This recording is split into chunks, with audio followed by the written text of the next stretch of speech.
Ladies and gentlemen, welcome back after a short 2 week slash 1 week hiatus to Mayhem on Mandril, Season 4, this time episode 25, or Act 4. Excuse you! Get out of my... Kill this man! Bless you. Interrupt my monologue with an involuntary autoimmune response. I'll kill his character on the spot. Alright, where we last left off, there was a rather tense argument in the Kyril Square, shall we say, involving Sable, Grouger, Thaloran, and Malik, and Steward. That did happen. It was an argument. I forgot about that. An argument over the Whispering Jar that ended very tensely. But we pick up not immediately in the aftermath of that argument, as some of that dust has settled. Malachi has ended up taking a little bit longer in the archives than he had initially intended, both due to Dumbledore's insistence, but also his own goals, which he is very, very, very close to reaching. All of his goals except, well, one, which is that they have not figured out how to uncurse the gold yet. But in the meantime, with Rainey's assistance, effectively filling in partially as a secretary, but also as a helping hand, consultant, note-taker, extra mind to bounce things off of, Malachi and Dumbledore have been pursuing the art of divination, as well as their own knowledge. Dumbledore has some of his own goals for his fabrication, his conjuration. Malachi is leaning more divination, but the two of them have been able to get some fairly definitive research done. But unfortunately, the final stem of that research is, of course, going to be dependent on a roll. Of the flavor, I have not yet decided. I'm imagining Arcana. So if you would please conclude your divination research with a quick Arcana check. That would be excellent. You do have advantage, of course, because Dumbledore is assisting you. Okay.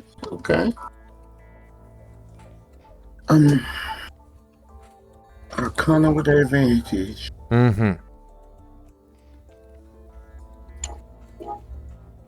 don't have, Flash of Genius, do I? I don't think I do. I do, but that's in a different character on a different island. In a different world. Nope, same world, still on Earth. One man. All right, a dirty 20. Wow, that advantage really helped. Nope, I got a 9 and a 10. Oh, I saw. That was a sarcastic. That advantage really helped. Okay.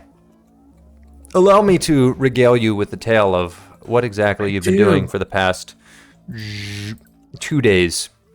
It is 2:30 a.m. on Monday. You're extremely close to cracking effectively what would be a trigger for you to be able to gain vast insight. You have cross-referenced many texts in here, although the texts on divination are scarce because the elves have strict rules on how this divination is to be handled, and there are many in the past who used this form of divination for ill intent or outside of what we would call the appropriate channels. But you have learned much about the smallest to largest forms of divination, from being able to predict very quickly the movements of enemies in front of you, being able to, of course, identify and chronicle magic items, of which you are very familiar, being able to mark one's prey, as many elven rangers did, which, of course, you are familiar. It bears a striking resemblance to your hex.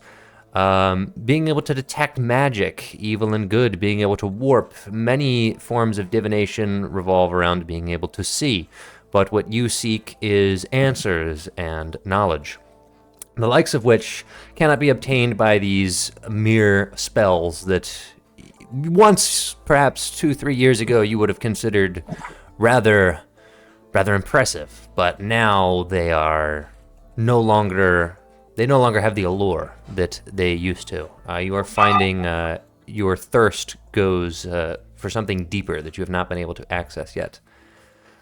Now, one thing that you have learned is that you actually have been casting, quote unquote, a spell your entire life without even really realizing it. And it summarizes your relationship with Michael. The elves discuss a form of divination that their high-level sages and oracles would use called commune.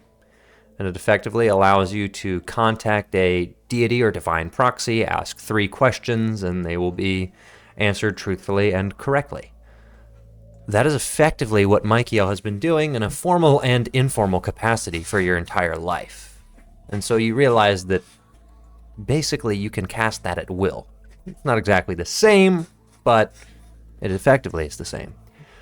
But what you had requested, as of last we spoke, was divination spells to be able to see who is looking for you, who your enemies are, etc. Am I correct? Hmm. I will tell you. While your research has granted you much clarity and allowed you to sharpen the skills that you have even further by increasing your ability to, shall we say, self-reflect and draw commonalities between these different lines of divination, you have not exactly found something that is going to allow you to cast a spell to solve that problem. But you are fairly certain that with Dumbledore's assistance, at least this evening, you may be able to ritualize your way to calling upon Bahamut through your oracle powers rather than that of the strict arcane. Okay. Because what you are approaching is a crossroads. You've had the feeling for a few days now, even before everything came to a head in the ball, that things are approaching an end. Death and rebirth. Things are about to drastically change, and you may play a serious part in that change. But what that part is has yet to be revealed. I would like for you to re-roll that Arcana check for me, or swap it out for a religion check. In fact, I'm just going to make you don't get to choose Arcana, you have to do a religion check. Mm-hmm. And not with advantage, because you are the Oracle, not Dumbledore. Mm-hmm. Mm-hmm. Mm-hmm. Oh, that's the No. wrong Rainy.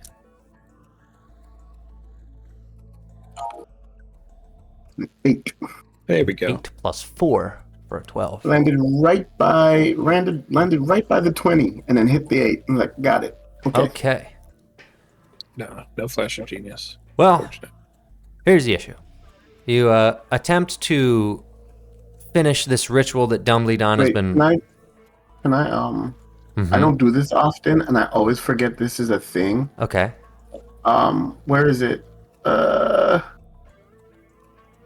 One of those things that sorcerers can do. If they use a sorcery point to reroll a d20? I think so. I don't know. Yeah. I guess that's a thing. I'm not the expert here. I just I run the game. Yeah, I don't know if it's in the new one though, that's why. Just go ahead and do it. It's a I'll special use a occasion. sorcery I'm feeling generous. I'll use a sorcery point. A singular sorcery point to save the economy. Two A 14. more. Incredible.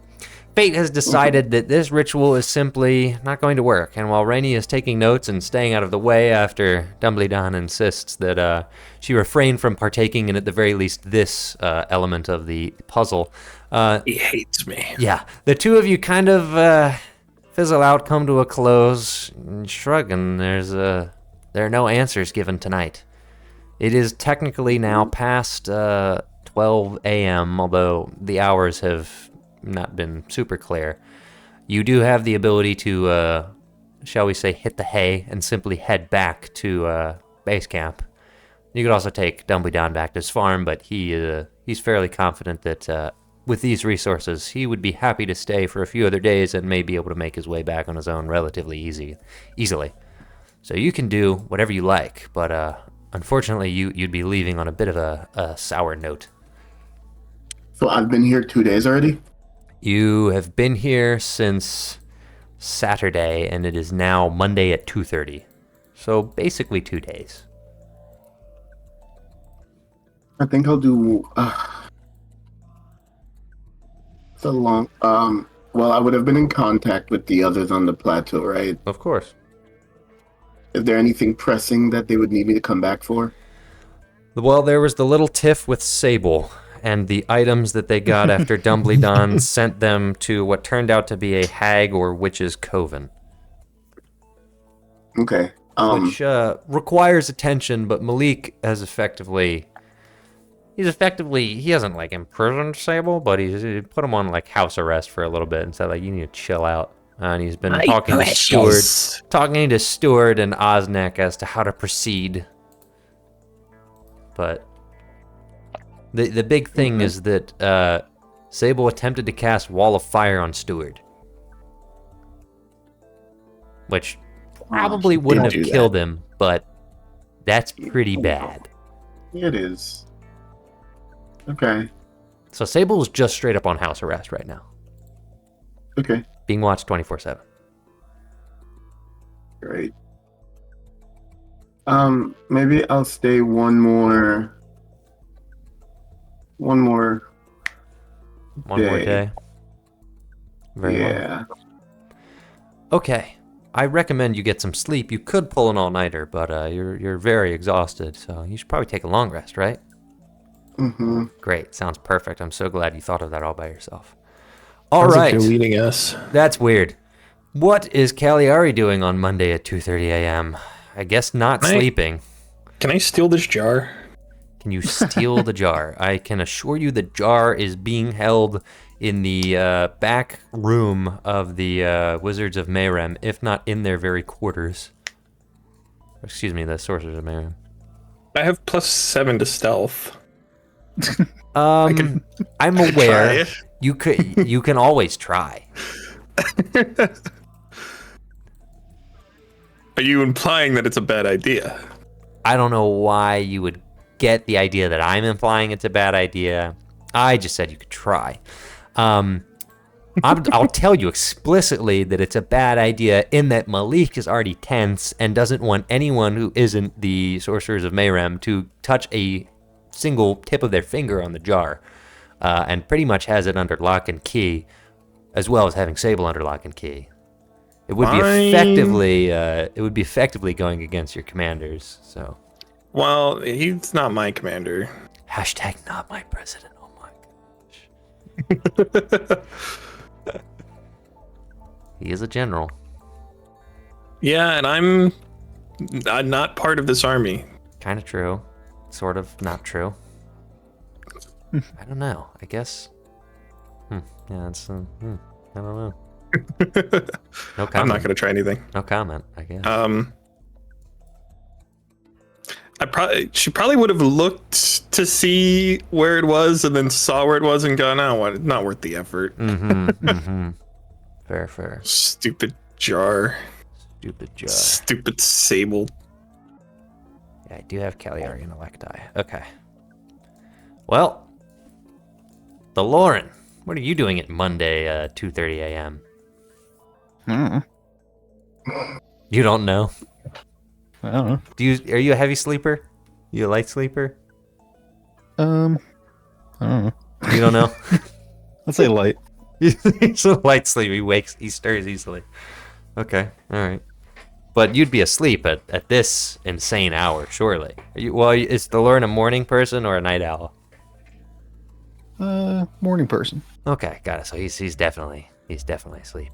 Light sleeper, but definitely asleep. That's great. That's good. All right. Well, Malachi goes to sleep. You've been asleep for a while with the Lauren. Cagliari, you are. What do you do when you? Is it a trance? What do we call this? Yeah, it's. This death. I don't know if you'd even call it a trance. It says I just have to sit motionless. Gosh, you creepy weirdo. Man, I'd rather sleep. But it's only for I think 4 hours, so it's not as long as other people have to sleep. Gosh, horrifying. I need an iPod. Yeah, clearly. Listen to Subhuman Self 600 times. Yeah, 696 last I 696 checked. chimes. How long is a song in minutes? Does it just take that 60 times 4 divided by that? It is 5 minutes and 11 seconds. Okay, so 5 point, and that's, what is it, 1/6? Yeah, you listen to it about 45 times every time you go to sleep, per se. Hell yeah. Yeah, there you go. All right, you guys aren't in Piscus. I just don't feel like changing your floor. I bet I can. No, I can't do this. You're in Electi, which is on the second floor, but I'm not moving your characters there. So you know, just imagine this says Electi in your little special unit housing. All right, let's see who gets to go first. Okay. The Lauren. As you sleep, you envision yourself sort of upon a beautiful open ocean. You don't exactly see yourself or feel anything, you just get a feeling of home at sea. But a resonant voice asks a question that reverberates in your skull as you sleep. And it simply asks, "What do you want?"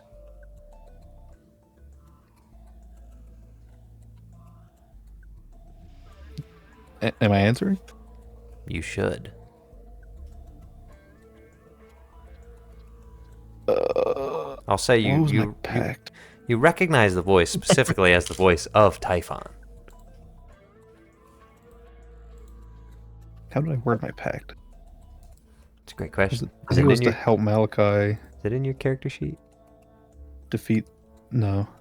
It Did I was come to. up with an oath? I think think I did. I remember it was to when you were being reborn for the second time, Yeah. slash third time, depending on how you count it. Was it just to defeat King Xerxes? I To think defeat no, it was something evil? to stop evil. the Moon Lord?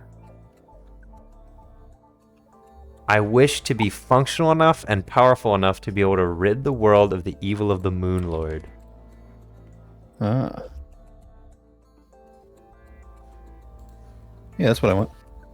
Okay. All right, cool. A second question from Typhon follows. And how will you achieve it?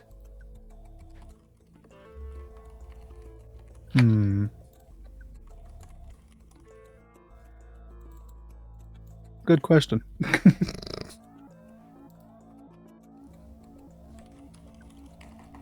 By helping, by, I don't know.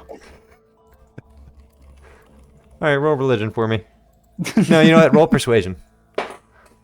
I didn't expect to get this far. I got a 21. You got a 21. Yeah. Okay. You sit in uncertainty for a while. There doesn't seem to be a response.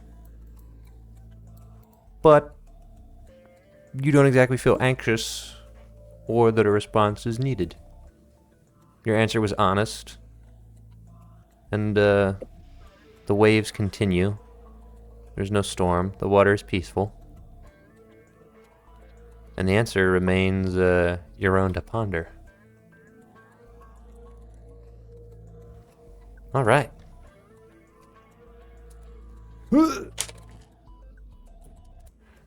Cagliari.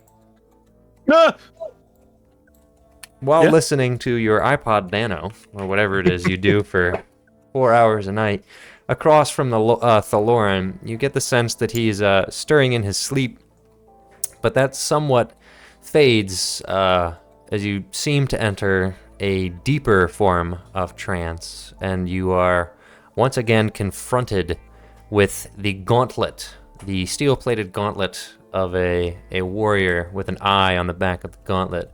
And while there is no mouth, the eye itself seems to speak, and it asks, "What do you want?"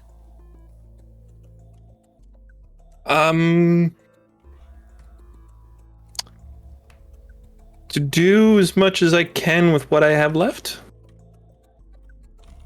And how will you achieve it? I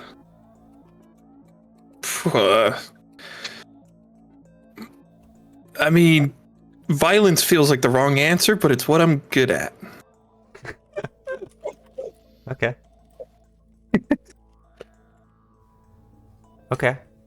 I want you to roll a wisdom saving throw. Okay. 11. You feel as if the gauntlet wishes to take you somewhere, but your mind is not ready. Damn. And so instead, the gauntlet fades, and you hear a constant tick until eventually you see in the fog beyond a world of gears. And that answer that you gave with what I have left appears in your mind as that of the rising and setting sun. I would like you to roll an insight check, please. Oh, I'm so good at those. Actually, I do have a +4. 14.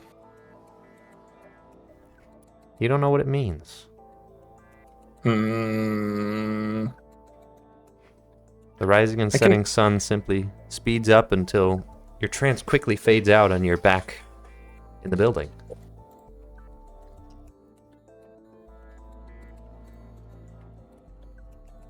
All right. Weird. Malachi, Mm-hmm. you find yourself atop a mountain. At first, you think it is maybe Mount Duchess, as you are very high up and it is very cold, but it is not. It is Mount Lucine, and beneath you is the hearth of the city itself. And in the clouds, you hear a familiar voice. What do you want? Is it Mikey? Roll perception, please.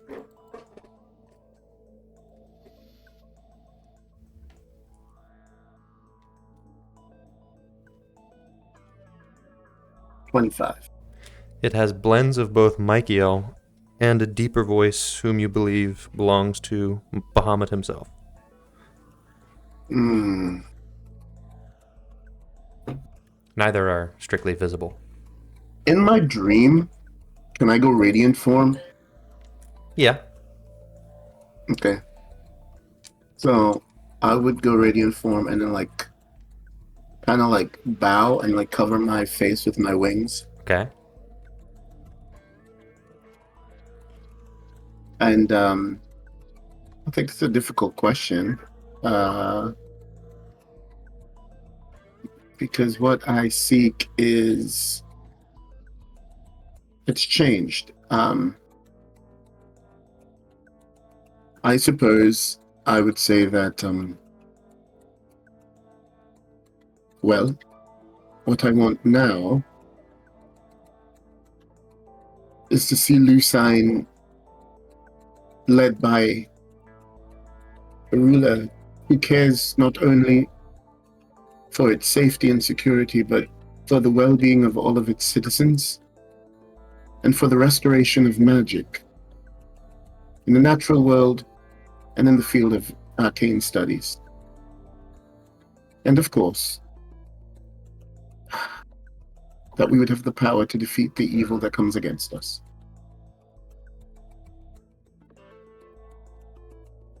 The court reporter is taking your words and recording. Yeah, I hear my heel typing. Uh-huh. Yep. Yep. And how will you achieve it?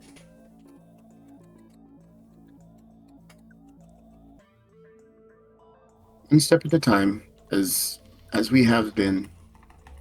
Although I know that it means Xerxes will have to be stopped.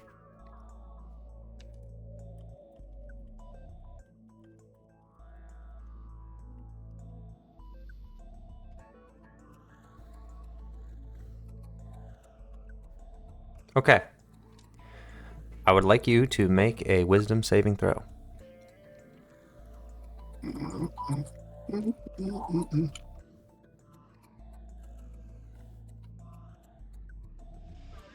The plans. 12. Curious. You feel like the clouds in the sky are obscuring your vision. And while they want to show you something, your mind is not ready. But what about my force of will? My charisma. Mm-hmm. All right, Malachi and Cagliari, make charisma saving throws. Whoa. Hmm. Jeez. Okay, great. All right. Hang on. Well, I'm gonna add something to this because I want to win. I'm adding knowledge from a past life. That's 21 total. Okay. Okay. I'm gonna use another sorcery point. He's burning them. Burn stuff. Burn everything. Yeah, I wanted to use knowledge of a past life on the last thing, but I didn't think about it until it was too late. Oh my god, I got worse. This is ridiculous. Dang. Well, you know what? I haven't taken my long rest yet. You haven't. All right, Malachi. You seem to 28. see... Oh, 28. Okay, there we go. All right, here we go. You seem to see the sun rising and setting, and it slowly speeds up until the pace is very rapid. And Cagliari, a vision comes back to you. You both see, although separately, seemingly from different angles, Malachi from atop Mount Lucine, Cagliari from within the city. The city begins to burn. And you don't know why initially, because you're seeing it in flashes over the course of days. But every now and again, you recognize in the flashes as the time is sped up and the ticking eye of Primus ticks at the peak of every day's sunlight. These visions flash and you catch uniforms, which are not Lucinian, and which are human. I need you to either roll insight or perception to be able to understand what's going on here.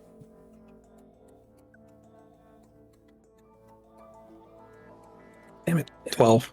I keep rolling really low. 12. 12 on insight or 12 on perception? They're both the same. I rolled insight. Okay. Would you prefer you'd like the insight answer then? Yeah, I'll go with insight. All right. Malachi, insight or perception? What do we got? Insight or perception? The answer will be different depending on the success. God damn it. Can I choose to do whatever he doesn't do? Yeah, I'll kind of allow that. It's the did same 19. bonus for each. I have the same bonus for them either way, yeah. I got 19. I got perception. Perception, okay. With a 19 perception, Malachi, through the flashes, you pick up uniforms which you recognize as the uniforms that belong to a lot of Malik's men. But you get the sense that these are not Malik's men. Why? Their uniforms are clean, orderly, and they are much higher in number than your force. These are Kuningreek soldiers, and they're burning Lucine. They flash before you, they make their way forward, and other uniforms pass through your sight. Not the dark red metallic cuirasses, but the coated gambeson in dark and emerald green. Coruscare. The cities of Mandril are marching on Lucine in a violent takeover, and the city is suffering from it greatly. And you watch as more buildings are destroyed and burned until finally the campaign is ended and Xerxes is no more. But at what cost? While Cagliari cannot perceive these things, she understands that what she's witnessing is a siege. Sieges are not extremely common in the history of Mandril, but they have happened before in the Dragon Wars. And Cagliari watches and understands that what this means, even though it's happening too fast, is that the city is likely starving, running out of water, running out of food, and then when the invasion finally occurs is, of course, burning to the ground. That much is evident. This is the price of war in Lucine.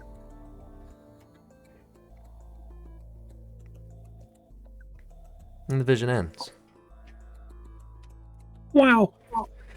And you awake early on Monday morning.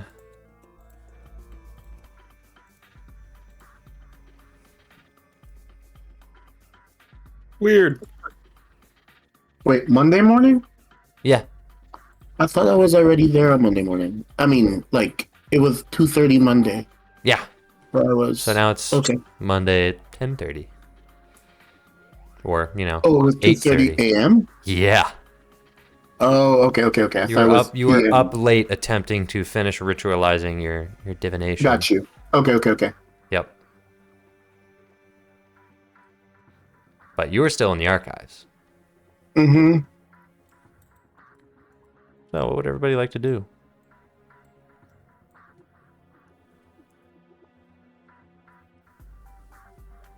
I don't know.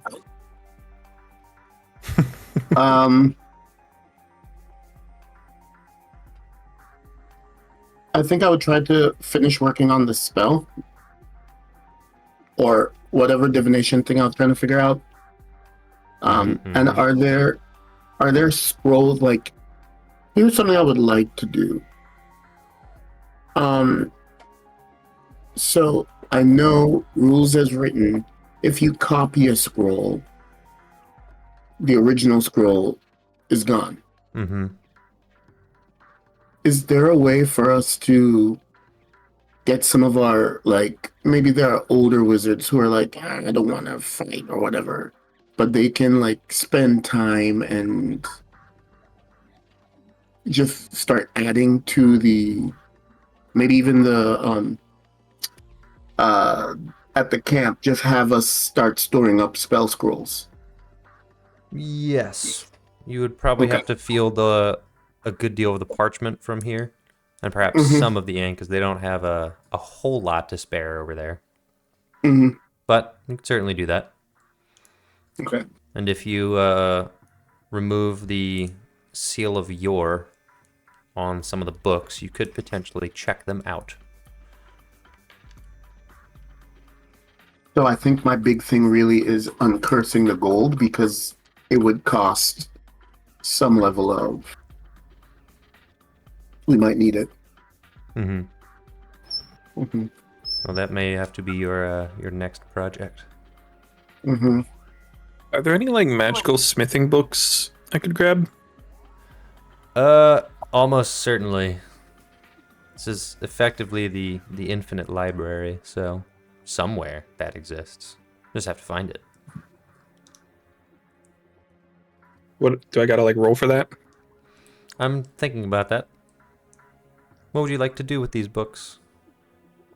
Well, we got the smithy back at base, so I was gonna just, I just thought it might be useful. I have no plans. It was just Okay, something I thought about. I will not make you roll. You can find books on the material. Magical infusions and such. Cool. Just gotta check them out with your resident librarian, Malachi. Holder of the Seal of Yor, wherever that is, somewhere. So that's what's funny. I remember having that, but I don't. Oh wait, isn't it part of the amulet? I think it is. Okay. I couldn't. Yeah. I could not tell you. What happens when we do this campaign for like 5 years? I don't remember. Mm-hmm. I think it's part of it. That's why we can teleport in. Mm-hmm. Okay. So, are you heading back with some parchment in the attempt to make some spell scrolls? I will. Did we make much progress on uncursing the gold? No, that's the one thing you did not make progress on. Okay. You just simply haven't had time between the yeah. divination activities you were undertaking. And I imagine as well, perhaps it's something that Stuart and Osnek might have been thinking about as well. Mm-hmm. Mm-hmm. Okay.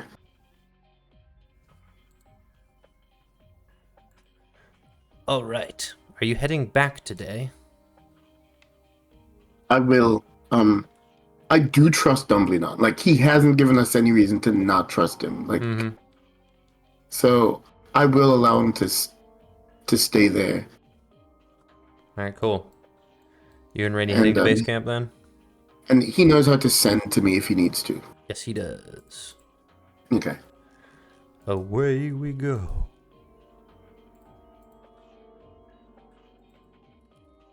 All right, welcome home.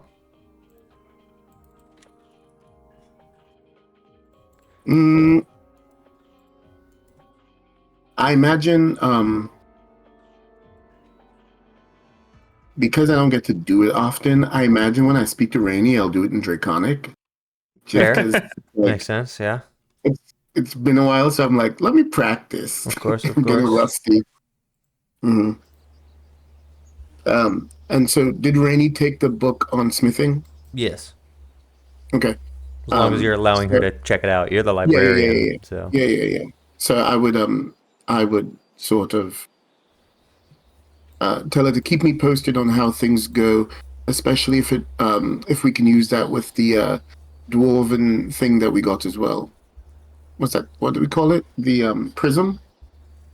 The thingy, the MacGuffin. Doodad. Yeah. Wasn't it? Was Technical not a term. prism. It was something. It was a cube. Ember. Yeah. That's the word. The ember. Yeah. Yeah. I think. Where's that written down? Somewhere.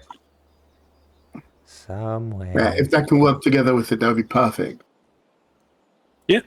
I mean, that was kind of what I was grabbing it for, just to see if ancient elven techniques can mix with ancient dwarven techniques.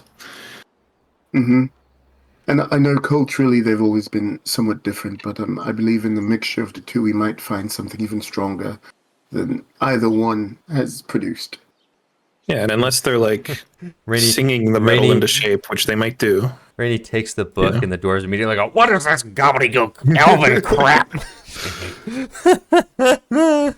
That is what's going. That is what's going to happen. By the way, they're going to go, "What is this elven gobbledygook? We're not using this." I know that's what they're going to do, but they're not the only people that use the... Yeah, you guys are the only ones using the forge. And they're going to go, "You're an apprentice. You're not going to... And she's like, "I've been an apprentice for... No! I'm a level 5 I'm artificer. a level 5 artificer. What does that even mean?" I don't know. I just know it in my heart. I know it in my heart. I feel it. Okay. All right. Hey, look, another Malachi. Gotta kill him. Doppelgangers all over the place tonight. All right, Monday morning. What are we doing? What we got going on?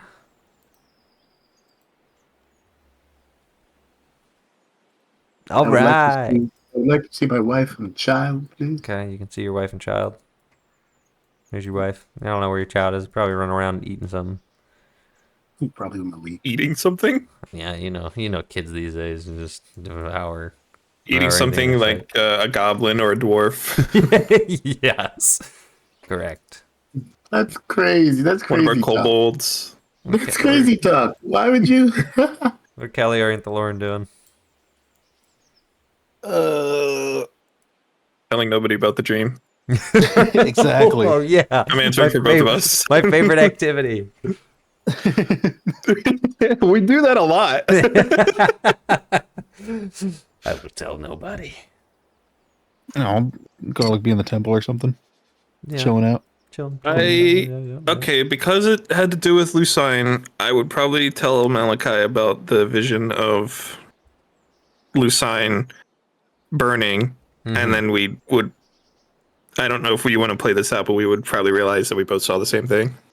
Yeah, he's visiting his family right now, so you can't talk. You can't talk to him right now. He's with his wife. You gotta wait. Well, okay, he's done visiting his wife. Okay. Whoa. No, I don't know what time it is. We can speed run this. We can do whatever. Yeah, we can speed run it. Yeah. Many hours pass. At some point, you commune in the afternoon, perhaps. Later in the day, after lunch has been served, because it's the Lauren's off day, so he doesn't got to work the cafe. It's Sage is in there now. Starting to get some basic fruits and vegetables going. Nice and slow, because the problem is, most of what you're using now, you have to be able to multiply. If you eat any of it, it's going to harm your expansion. So there's not a whole lot you can do right now. But, you got a little bit going on. You got some good berries as well, if you're using those. Hell yeah. So, yep. What's the progress on the magical things we got? Like Mega fruit. The mega fruit, they take a bit, but they're growing. You got some notable sprouts, and Dry is attempting to accelerate them, but the land only has so much to give. It's been barren for a long time, and it's just waking up. So you got to give it a little time. You have 2 days. She can on work. my desk. She can work her magic on it, but the problem is her magic is based on what the land can do, and the land is like. The land just got out of like a 20-year coma and is no longer on life support. But it can't walk yet. It's just figured out how to blink and breathe autonomously. So it's booting up, and that means her magic is very limited. So, yeah. Oh look, Khalduna's still here. I wonder what he's doing. I don't know. Crying. Probably.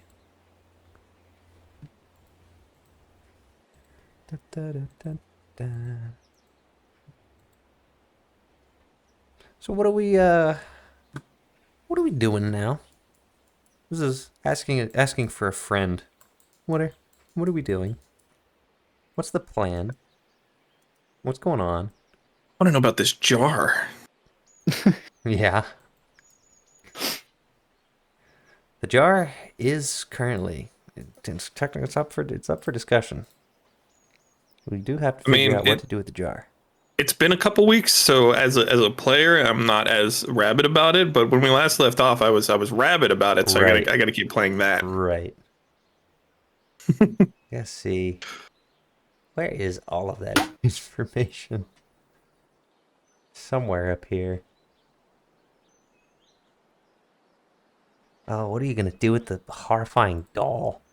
Technically, this is going to be something that Malachi is going to have to answer to. Is you got all these weird items. This is just an elixir. These are just non-magical stones that have been identified. So that's just a little money. This is a potion that lets you see invisibility for 10 minutes. Excuse me. That'd be crazy. It's benign. The whispering jar is straight up pure evil, and the crawling doll is straight up pure evil. And then the But mirror. who isn't these days? The mirror of true intentions is actually not evil. It's just neutral.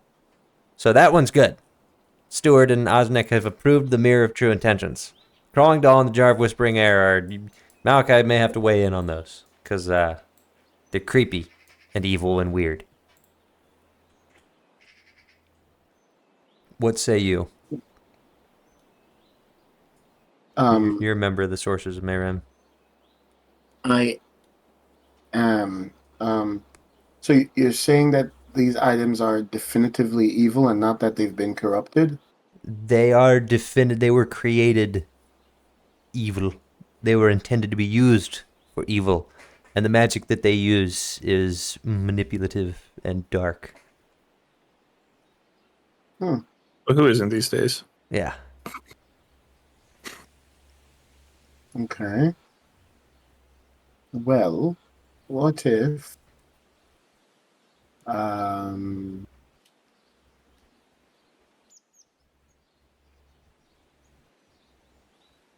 we make copies of them? Or like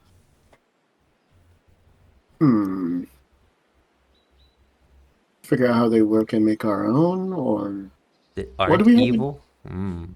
Yeah. Interesting. Perhaps. The jar is rather mystifying. But the doll is effectively just a construct. And constructs are a certain individual's area of expertise. Meteor. Well, yeah, yeah. But also, the guy that you just left in the archives. He's a he's a conjurer. Yeah, you know. that What do you guy. know about it? You know, just like everything. He's just a little conjuration wizard, don't you know?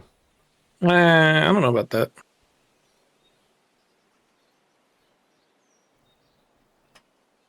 Not that Osnek is any dummy when it comes to constructs, but that one you could probably recreate, like relatively easily. But as it stands, it's very creepy. Yeah, that's what makes it so great. It's a little patchwork doll, relatively clean with button eyes and a creepy smile, and it walks around on its own, and then will sometimes go completely motionless, like it's just a doll. And upon normal inspection, you can't tell that it's not just a doll, but it's always listening. Don't say it like that. Well, that's just what Stewart said when after he identified it. So that's where we stand with the doll.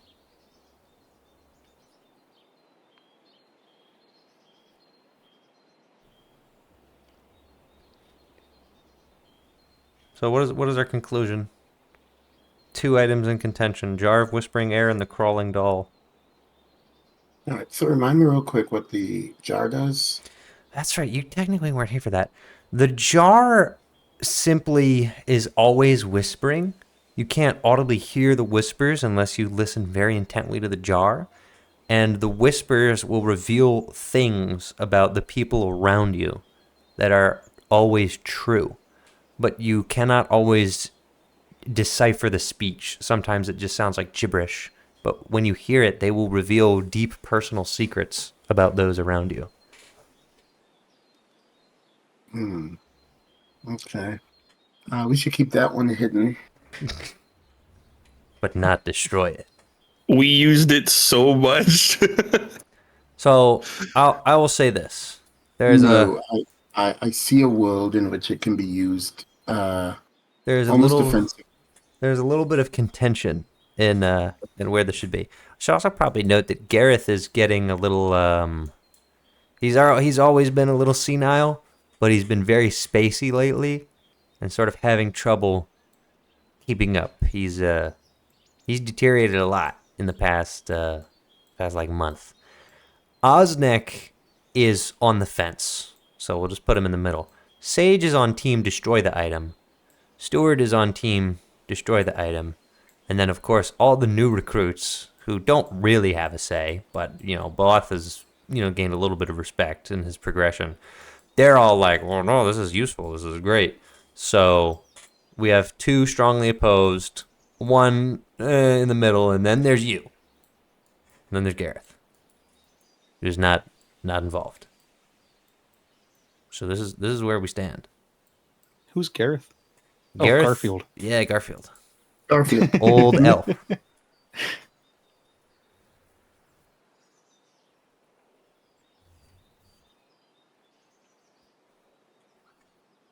So you're the leader. They'll kind of leave it to you, because they're just consultants. Yeah, no, I'm just going to tell them I see a world in which this can be useful, but it is also far too dangerous to just be so easily accessible. Okay. They are locking it away. Question. Yes. If Osnek makes his magic mansion, Yes. and obviously he's the only one who can summon it, could we lock it in there? You shouldn't do that, but you can do something very similar, which Osnek will recommend. Okay. He will create a demiplane, and Steward will create a magical key, the likes of which you must ritually unlock the demiplane that only you will have access to get the jar. And the demiplane is nothing but a little room with the jar in it. I don't want to be the only one who has access to it. We I can would make choose- multiple keys. Yeah. Or 2 you can have people one who- key and multiple people who know how to cast the spell with the key to open Yes. the demiplane to get to the jar. Yes. You can do that. Yeah. Okay. Would you like to carry the key, or would you like the key to be stored somewhere? Or should there be multiple keys? I think 1 key. All right. Sorry. Let's do 2 keys. 2 keys. Mm-hmm. hmm And we just have some of our core people who know how to use it. Okay, okay.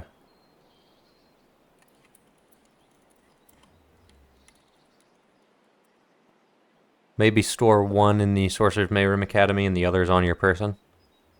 Yeah. Okay.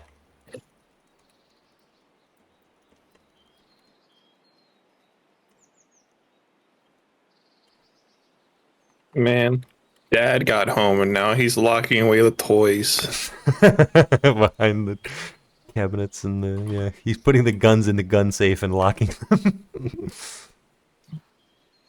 No, but they're so fun. Mhm.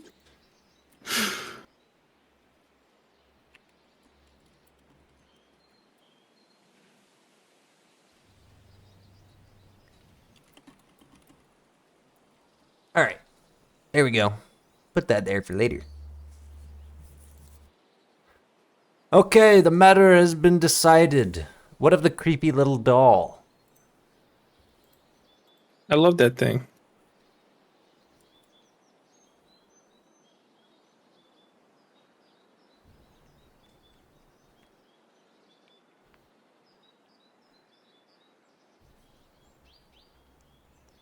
We got a creepy little doll opinion? It's mine. Decided. Okay, and this one is is it just is it a spy? Do we know if it's connected to someone? Do we what do we know? It's not connected to anyone, except its masters are everyone that went there. So Grouger, Sable, Cagliari, and Thaloran. It responds to any of their commands, and can be sent to spy on people and carry messages. And it is extremely difficult to identify because the identify spell does not work on it. This is normal. This is horrifying. This is normal.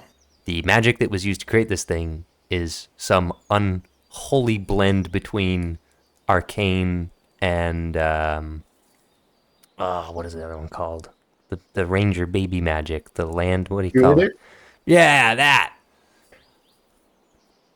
So it's Ranger baby very, magic. very foreign to many of the members here, and when it was initially given to Steward, he just thought it was a doll because identify didn't work on it, and then the doll started walking around and opening cupboards, and they went, yeah, okay, Opening cupboards?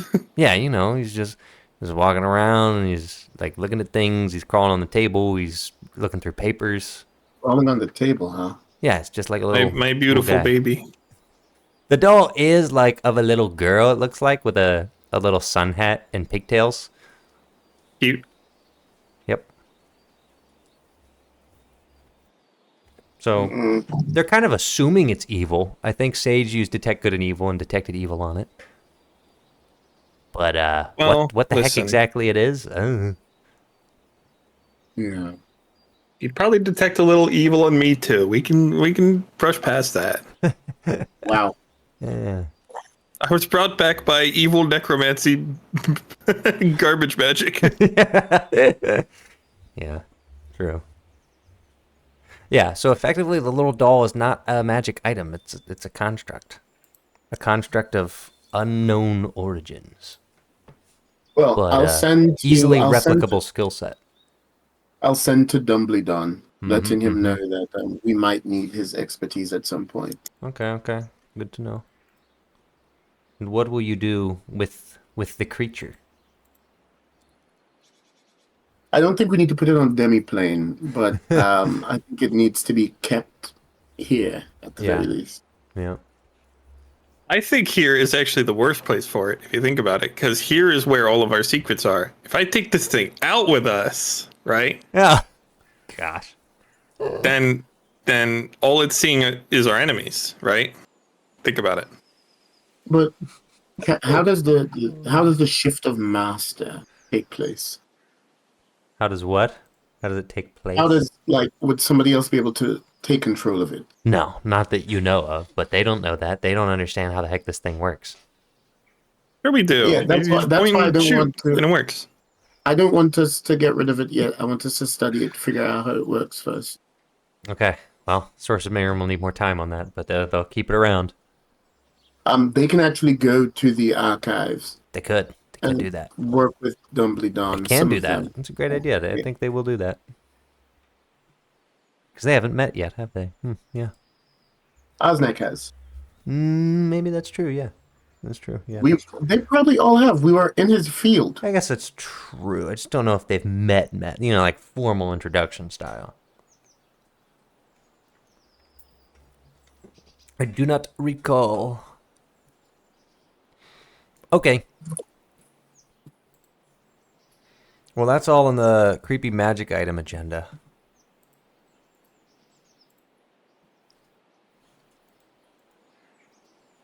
I have to look here. What have we?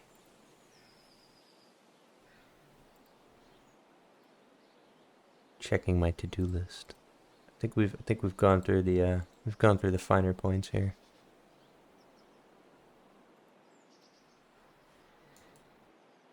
All right, where's the Lauren? I'm pulling the Lauren out of the temple. Where's Malik? I may have deleted him. May have killed him for real. No, he's here. Pull him. This guy. This guy. This guy. Yeah, probably these guys.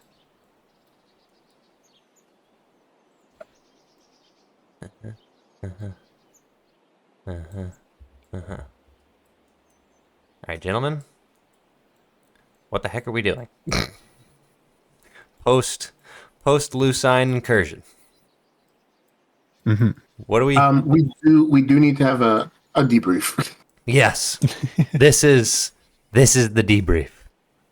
Debriefing is taking place. Wow. The situation is this. I'm sure you'll communicate this.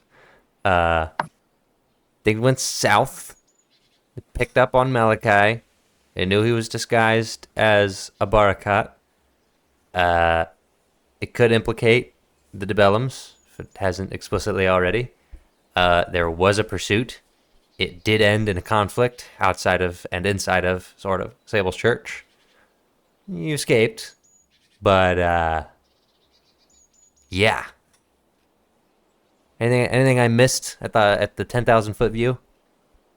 Oh yeah, Cagliari murdered both Blackthorn and Martin de Lumiere. Of course. Which was pretty I'm big. the best to ever do it. Pretty huge. I guess I'm just going to be learning that. Yeah. You just learned. Oh. Okay. I mean, we haven't seen each other since. Mm-hmm. I guess that's true. Other than getting to the temple and then. Yep. Yeah, I mean, I guess the fact that I was there was proof that it wasn't a complete failure, but he didn't know how much of a success it was. Yeah. Mm-hmm. It's true. That's true. So I mean, two pretty big targets are down. Yeah, I'm the best to ever do it, for real. Yep. If only I had second level magic missiles, it would have been over. If only you had second level magic missile, I'll would be explain. dead. I guess I'll also I suppose I'll also tell them about our conversation with Xerxes. Yeah, that was a big one. It was Thaloran and I believe. Mm-hmm. Yep. I wasn't there. Maybe No, he It was left. Nick. Oh no, it wasn't. It was Roger. Roger and I. Yeah. Hey, why is he not in this meeting? Oh, you know, he got kidnapped. We don't know where he is. He sold to a Saudi Still invisible. Arabian prince. Still invisible. All right, He would be. pull him in. Where is he? I think I killed him too. He's dead. That's okay. He doesn't mind. He doesn't mind. Bring in Ziglash, whatever his name is. Ziplock. Bring in Ziplock. Ziglash. Ziploc. All right, put him Mr. in. Bag, He's I there. presume. First name Ziplock, last name Bag. That's They called me in high school. TGUE. Yeah, of course. All right, he's here. I mean, he's dead, but, he's here. So I guess that is important. And what's the high level of that discussion? That Xerxes is a sick man. Yeah. Um, I have to rewatch that because I kind of don't remember what we talked about. I just remember I was annoyed. I remember we very quickly reached an impasse. Very quickly. Yeah. But I let you. I remember He's thinking talking about like, oh, you don't know what's going on. Is that your Xerxes impression? Yeah. You don't know what's going on. I remember thinking it was over. Like I thought we were done for, and then he just let them go. Yeah. A rare instance of his mercy.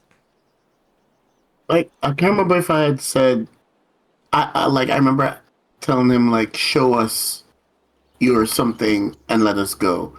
Or something like that. I don't know. remember, like, trying to slightly negotiate for us to be let go. Like keep your word or something. In exchange for me having the conversation. But anyway, yeah. I do remember you asked to see your mom. Yeah, and he said no, only if you stay. And he said not gonna happen. Then you left. Yes.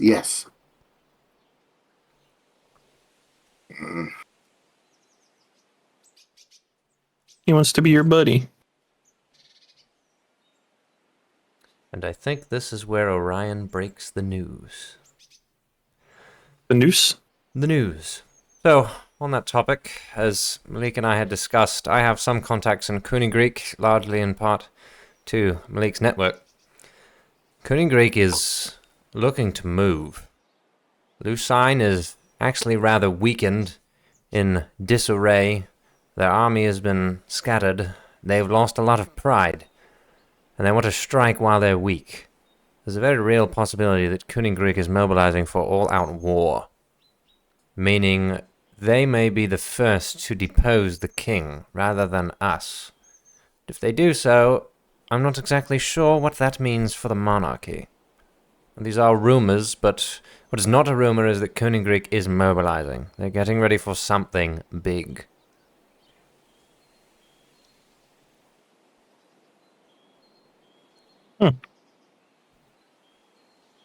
I don't have timetables, but they're moving quickly.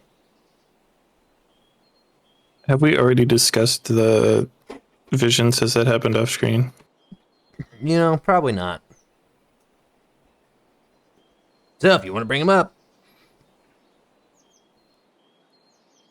That's probably fine. I didn't have the vision, so I can't jump in. Yeah, poor the Lauren just got a calm seat. I don't know. I've had a lot of visions, and they weren't always. That's got a guy asked me, relevant. "What do you want?" I said, "I don't know." And I had like a sleep machine playing nice calming waves. I don't know. I don't know. Rolls over in bed.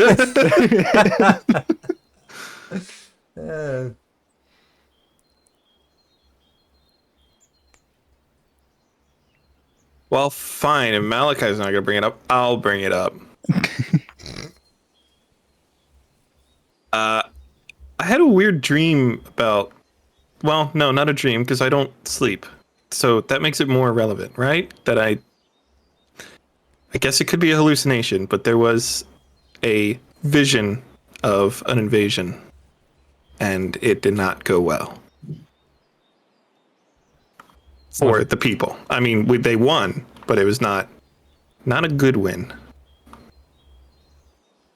I'm listening, but I'm not saying anything. Orion's just writing down his little notebook, saying an invasion of Lucine. Yeah, I kind of saw it from the ground level, so it wasn't super useful, but there definitely was. I definitely got some sort of vision, and it sort of matched confirmed real visions that I've had in the past. He just looks at Malachi. Ryan turns his head quizzically. You had this dream last night. Yeah, again, I don't dream. I don't sleep. It's So more of a vision. yeah. I believe I had the same. In it, I saw the burning of Lucine as soldiers from Coruscant and Cunning Greek and other Mandrilian cities, as they marched. Truthfully, I can't tell if they were just against Xerxes or if I cannot tell. All I know is that is the opposite of what we've been seeking.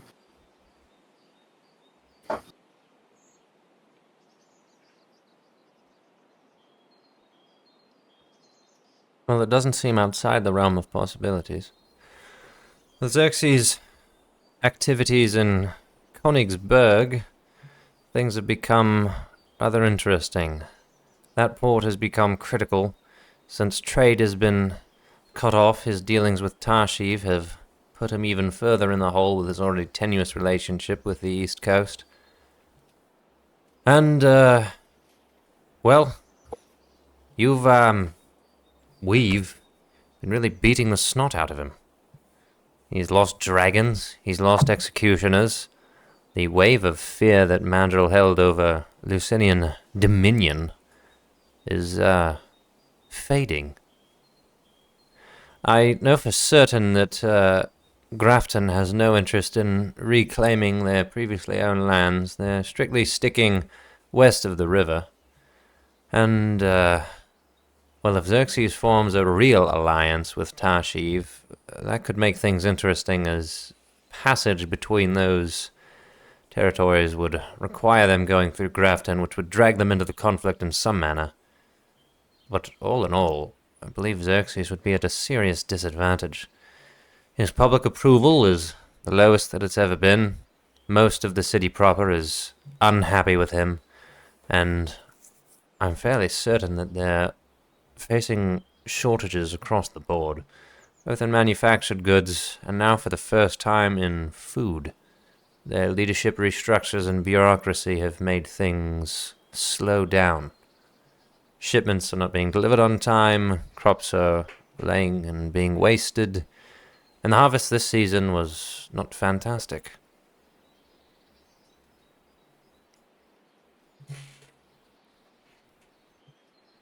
I'm honestly not sure how much longer he's going to maintain the throne.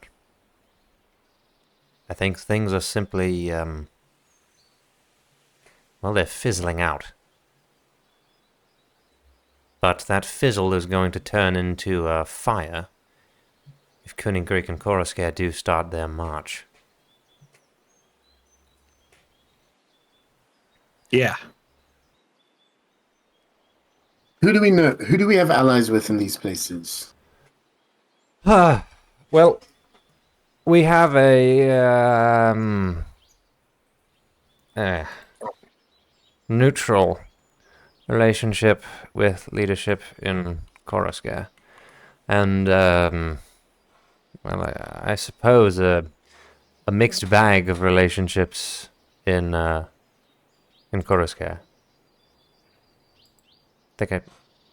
Neutral in Cunning Greek, mixed bag in Coruscant. I don't know if I said Coruscant twice. Let me pull up my document that I haven't opened in 1 billion years that has relevant information. Here we go. Cunning Greek, things are rather complicated. Malik, in his initial departure, took quite a number of prominent soldiers from Cadicius, but overall the bad blood between them, I believe, has subsided. Malik can tell you he was relatively respected there. And then Malik will pick up and say, Cadicius is a short-sighted man. He's extremely effective as a general. I have much respect for him. As a tactician, he's unparalleled. But as a governor general, he has been rather lacking. Well, I'm not sure I could do his job any better, honestly. Hmm. Effectively, we've stayed out of contact for most of my time operating by Lucine, but Greek has never been close with Lucine, at least not since the coup. So, while they're not our allies, they're not our enemies by any means. They're somewhere in the middle, I would agree with Orion. Yes, which leaves Coruscare, which is far more complicated. In the case of Greek, all of our connections at some point lead to Caduceus, who is the figurehead, leader, general, the everything, emperor of that city, effectively. Coruscare, things are extremely obnoxious. Governor Victor Werther, Oliver Heikkinen, Rebecca and Alexis Sapanen, Mikola, Valtonen, Vinovic. I only have connections with Valtonen, who is honestly relatively uninfluential in the local politics. Heikkinen has effectively made his way down to Namir and instituted what could be considered a takeover, effectively governing in the stead of their unelected mayor. They don't really have a strict form of government there, and well, Heikkinen has instated one with mixed results. And Werther is inaccessible to me at the very least. I know you've had run-ins with them, and I've been debriefed at least somewhat in your dealings with, what is his name, Dr. Cobble, but we have very little details on what exactly they have been doing outside of what Khaldun has filled me on, which is making guns, the likes of which are apparently rivaling those that we've spotted from those airships recently. They may have a serious artillery up there, given a month or so. They don't have magical means of production, but from what I understand about that doctor, the one who created the lumbering oaf that is around this camp somewhere, they may very well be gearing up for war themselves, having found a new confidence and a larger grasp on the East Coast than they've had in quite some time. And then, of course, there is Halput, which is also now effectively a suburb of Coruscare, although it's the farthest away. Many operations have begun there, and likewise, with no strict formal government or military to protect themselves, Coruscare has effectively made a move. Surprisingly, Greek has not attempted any such land grabs, but it seems that they're setting their sights a little higher. I wouldn't be surprised. This is Malik. I wouldn't be surprised if Coruscare plans on maintaining most of the East Coast while Greek goes for the heart.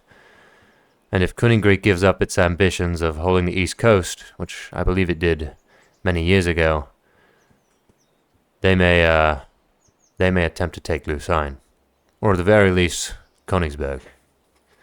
Very possible. Either way, Coruscant and Königsberg have much to gain by capitalizing on their newfound strength, and their alliance is strong as it's ever been, from what Malik and I have uncovered anyways. Politics. Politics indeed. It's easy to forget that we are not the only player attempting to make things happen in Lucine, shall we say. No, it makes me wonder if it's worth it to start having some diplomatic conversations. I mean, of course, we have to be careful with the doppelgangers everywhere. Yes, I don't have much of an update on that front, but allegedly, Thorn's test, he should be somewhere around here, proved relatively effective, and after its development, that scourge has been largely dealt with, so far as we're aware, unless the monsters adapted some way to fool the tests, which I certainly wouldn't rule out, the pessimist that I am. But as far as Thorn knows, things are going relatively well up there on that front. I imagine the doppelgangers were a underhanded tactic from Lucine as well, which would also track with the multiple Grodger sightings, which have also dwindled.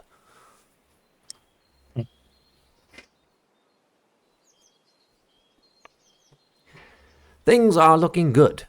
This is good news. But I think we have 2 lions that we're going to need to leash if we're going to get anywhere closer to our goals. Or based on the vision of our relative oracles, I think things very well could get very bloody.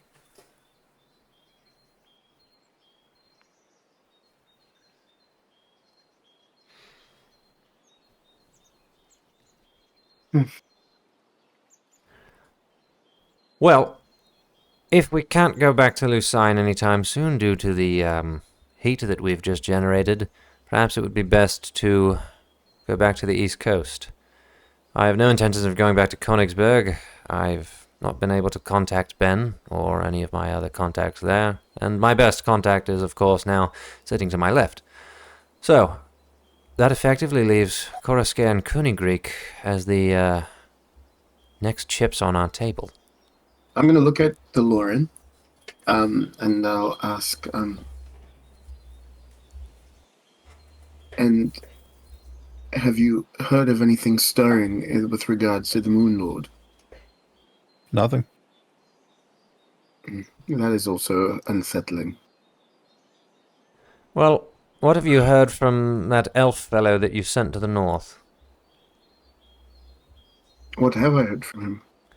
Oh, I'm sure you've heard much by this point. And I'll fill you in brief. First, he found a town which was destroyed by acid. The beast in Grodger's tale is in fact a black dragon that has and was loosed on the city and is now somewhere. But that dwarven town is gone. First thing he ran into was a hag, who he escaped from with his life. Then he ran into some kind of warrior who has been assisting him as a effectively stand-in Sherpa since Leo left him at the tip of the mountain range. And he's been traveling with her to the best of his ability. He has spotted airships. He has spotted a lot of evidence of the Nation of Steel mining out the final line with a series of mines that he hasn't seen before for a lot of raw resources. And what's also interesting is there are pits in the final line that lead very far deep into the earth, and those pits stir with life, and they were not created by the Nation of Steel. They're very likely deep gnome. But at this point, he is hesitant to plunge himself into the darkness, as his first mission was still to find Kier, of whom he has seen no sight of. Kier Ballard, I believe Dent, and the 2 Koroskarian archers, Olav and Odvar. No sign of that team.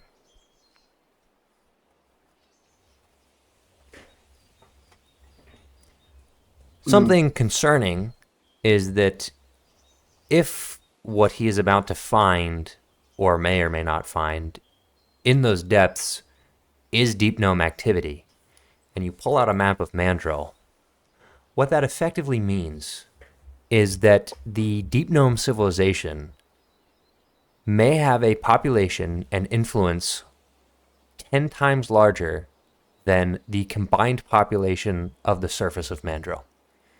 Because if they're operating in the final line as far north on Mandril as you can, and under Mount Duchess and across from Terebor, which is where Cagliari, Grodger, and Thalorin first encountered them, and there's yet unexplored territory underneath the Kyril Plateau, the implications of what life on underground Mandril is, nobody has documents on that. Nobody knows. Nobody goes that deep, except the dwarves, who have not been contacted by known human emissaries in a long time. And their civilization, little town, their Hildorf town, which is technically a part of their domain, was just knocked over by a black dragon. So, stuff's going on down there. Mm-hmm. But it's not visible.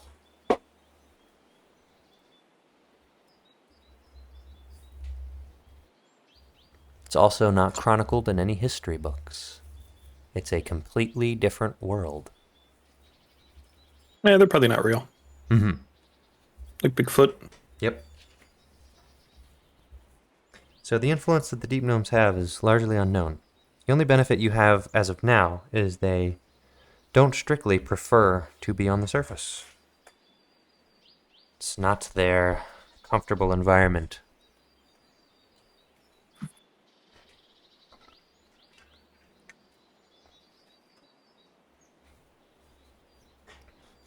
So that's that. Wow. Hmm. Can we blow them up? No, not enough explosives. Are we sure? Relatively sure, yeah. Darn.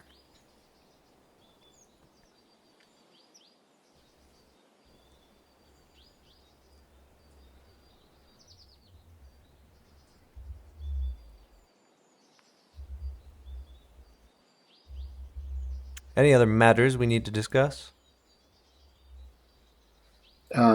Yes. And this time I'll say, I have not been able to hear from my mother for a few weeks now. I had hoped that the night of the ball would give us a chance to connect with her. It seems that Xerxes has secreted her away. I know that she is not in any imminent danger, at least not from Xerxes. But knowing that there are those who would aim to burn Lucine, I do not believe that they would be discriminate in their punishment of the royals. And so this concerns me. Also, and this time I look at Grodja, there are those who I have to admit, there may be a chance for them to change. And I would like them to survive as well. Wow.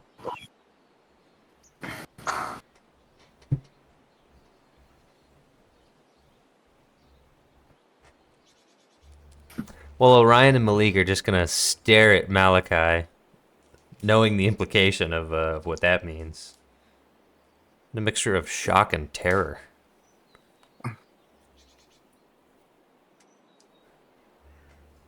Orion returns to his notepad. Malik looks at the table. Stoic.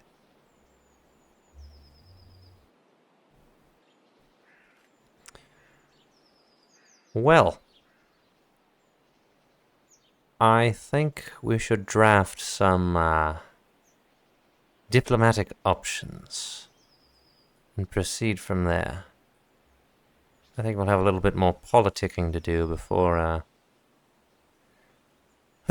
before the sun sets. All right, shall we adjourn this meeting? Yeah. Okay. Meeting adjourned. Woo! Woo! Yay! I think. All right. You know what this place needs? A giant Music. Walmart with a parking lot. Oh, there is music. Aramaic somewhere. I'm not pulling them out.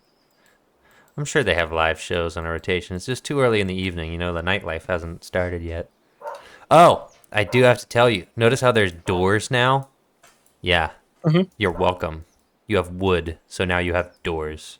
Except the Wow. cabins still have cloth coverings. But, you know, all the main municipal buildings have doors now. So, I just thought you should know. Also, Both built an actual barracks for the medical staff and their things and a room for Vanna Barome to brew her her potions and such. So, yeah, you're welcome. Just thought you should know that. Thank you. Yep. Wow. Mm-hmm. All right. How much time has it been? It's only been an hour, 25 minutes. I'm out of stuff. Now what? That was your mistake. Yeah, I had to do a bunch of stuff today. I got home very late last night. All right. So, anyways, Tarask spawns in, and you all have to roll initiative. We're just gonna end the campaign right here. Just, you know what, 2 Tarasks, because I always underestimate you guys. So let me just make it 2 of them. Tarask. Gotta go all on 20 and 3. Go. It's funny because I just saw a video on YouTube that said, "Send a Tarask against your party." Oh yeah, I've seen that video. I know what it talks about. It's a cool idea. We're in way too deep for me to implement anything that thing talks about. But yeah, it's a cool idea. But I got I a could do it. 2016 on Mega Typhon kill. Ooh, is that damage? Okay, well that kills one of the Tarasks. I rolled 32 on intimidation. Okay, hold on. Let me make I can't be frightened, so yeah. It's not a frighten. I'm going no. Go back to your bed. Go lay down. Oh no, it's persuasion. down. Oh no. I rolled. No, it's intimidation. But Oh, okay. Okay, yeah. All right. Hold up. Let me see. What do I have saved? Is that an intelligence? Is it a wisdom save? I don't even think he can't. Even, he has an intelligence of 3. He can't understand spoken language. All right, I got a 32 to perceive the Tarask. It's a Tarask. What is the intelligence of a dog? I don't know. The intelligence of a Tarask is 3. It's pretty bad. A Mastiff has an intelligence of 3 as well. A Mastiff can understand go lie down. Okay. All right. Hold on. He's becoming rules lawyer with me. I'm being convinced. All right. The Tarask goes back But you and have lies to train down. a dog. Are you training the Tarask? Oh, well, I'm being swayed over to the other side of the fence now. I don't know. The Tarask isn't trained. It's never seen human life A before. wolf doesn't know go lie down. It's What true. are you doing? It doesn't. What are you doing? All right, the Tarask is not convinced that, it's still here. It's just walking around, it's having a good time. You're blowing this.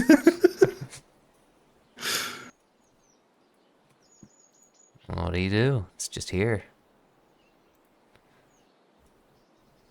It's unaligned. Maybe it just wants to drink tea, Maybe it just wants to start a 401k. Look at this. This guy just wants to start a 401k. All of this could have been avoided. See? I'm actually against personal finance. No!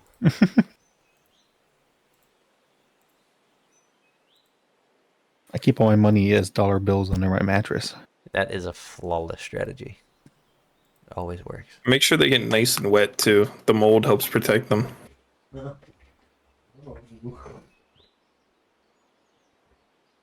All right. Yeah, I mean, I'm kind of, I don't know. What do you want to do? I mean, I could throw a little. I don't know. I could throw a little training guy at you. We can't advance the clock. There's no restrictions. There's no restrictions on how we do this. There was one crazy thing that I was gonna do, and I might pull it. Let me see. I have to do my secret roll. Hold on. Yeah, oh, he's doing. Can't do any funny crafting, right? At the smithy. You probably could do funny crafting at the smithy. It's kind of becoming real. But you might have to are we gonna set up a mine underneath the plateau to get some stuff? We had talked about Check that. it Yes. out. Yeah, you might want to. Yeah, do didn't that. we send people down to the caves? We did. Who was your exploration team? We had discussed I don't it. remember. I don't think we This was actually... 2 months We ago did. in real life. No, we did. We did. Who was? No. Wait. That was the wrong die. I gotta do it on here. What level are you? You're level 10, right? Uh-huh. No. The answer is no. No what? It's his secret role. It's not for you to know. Gosh. Oh, okay. I thought you were rolling for the mines. No. But I do need to find if there was someone that was supposed to go down there. I don't know who it was. Or the dwarves were just going to go down there. What the hell? Yeah, there were like cave openings in the crevice down at the bottom, There were. down south, There and were. we sent people to explore those.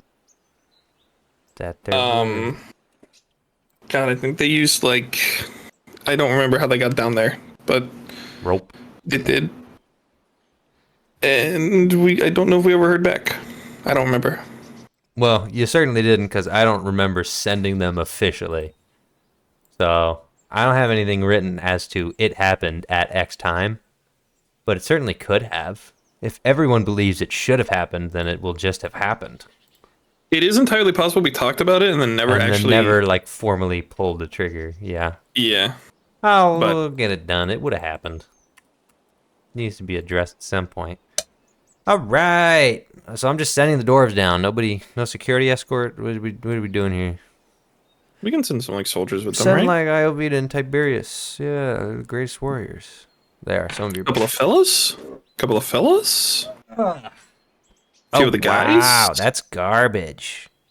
Okay, on the first trip, they found nothing. The land here is dry and dirty and grainy, and the rock is not hard. They're going to have to go deeper. Well, we knew that. So they go deeper. Yay. All right, things are slightly better here, but not really. Navigating these caves is largely difficult. They're dark, they're a little cramped, and they don't have any evidence of any natural resource that would be of any assistance to you as of yet. Day 3, same deal. Day 4, same deal. They have some promising larger caverns to explore. Okay, they're getting somewhere. All right. That was a friggin' dead end. Oh. Okay, go through the rest of this big cavern. That's good. There we go. All right.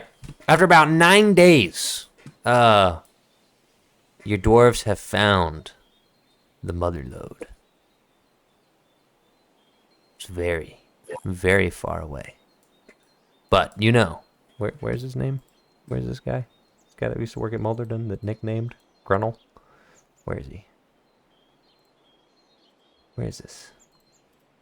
Yeah, it should be here. He should be sort by category. Where are all my funny dwarves? I just removed them from the archives, so I was just reading them. Blah, blah, blah, blah, blah. How are they categorized? I'm so confused. They're categorized as transportation. That's why they're at the bottom. Okay, I see. Okay. Grunnel, Gentle, Darange, Lil Juke, Soban Kapisi. What the heck? Drig, and Gryle Masher. Why does he do this? Why does he gotta name the characters like this? I give him power. This is what he does with it. How far down did they go, do you think? Not underdark levels, but deep. They found a lot of crappy offshoots with literally nothing. A lot of narrow passages. The first big cavern they found wasn't too deep, and it's pretty much directly under the central area, which you have here. But it itself doesn't have much. What it does do is lead to what could be described as a rocky spiral staircase, which goes down to bedrock, which is the first sign of something good. And following that through a narrow, rather difficult, and labyrinthine series of passages, Little Juke scrambled through a passage in his small stature. He's a 59-year-old man, but he didn't quite grow right. But he's a very great caver. He was able to find what no other miner has been able to see yet, but he has reported, and they trust him fully, that it is a cavern filled with deposits of silver, which Yay. is good because silver can actually be used to make weapons, and it is Oh, I was thinking extremely money. Okay. well. It can be used to make money too, but Also, I feel like you it's have good for magic items. silver-coated weapons, magic items. That's good. The only thing that could be better is if you find iron, which there also is, but not in the main cavern. Further out back and way higher up, Lil Juke also went down another passage that has smaller, scattered veins of iron, but they can be used to make something. The silver would be a little difficult to make pure weapons out of. It could be done, but they would be heavy and a little soft, as far as if I recall the properties of silver. I know that's gold. Gold is very soft and very heavy, which makes it horrible for doing anything other than making funny money and jewelry. Silver, I think, suffers from some of the same problems, but it's a good start. And a little bit of iron can be excavated. But it's very deep down.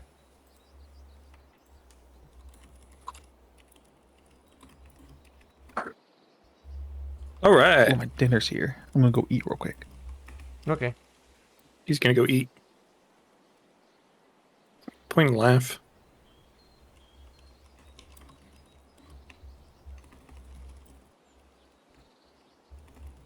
Okay.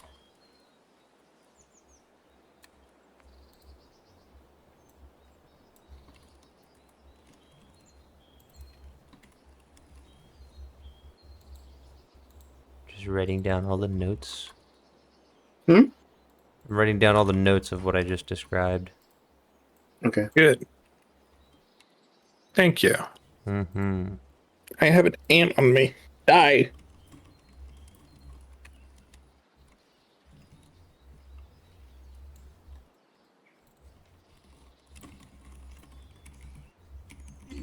Alright, put this right here.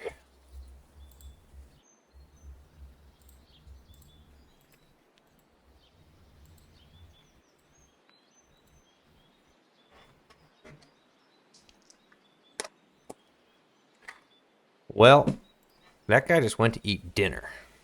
So, Okay. We blow him up we could blow him up with a gun. with my mind. With my mind. What day is it? How much time do we have? It is Monday, September 27th.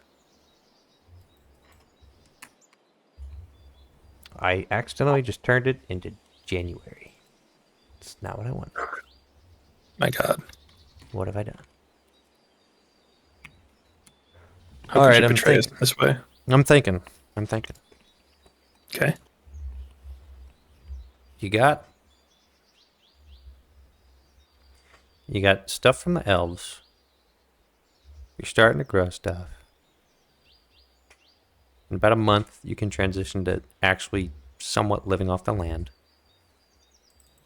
But it's becoming winter. So that's bad. You can get in like a partial harvest. You're not really going to be able to harvest after that. So this winter is going to be difficult. So that's something.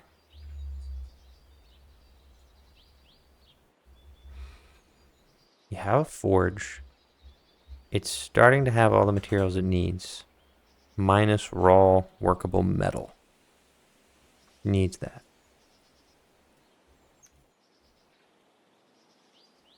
You have leads on what is about to transpire in the geopolitics sense. There are many things at play here.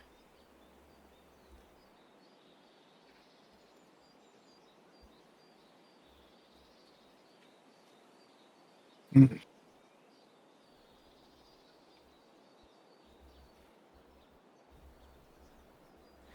All right. I'm scheming. Little scheme guy. I am a little scheme guy.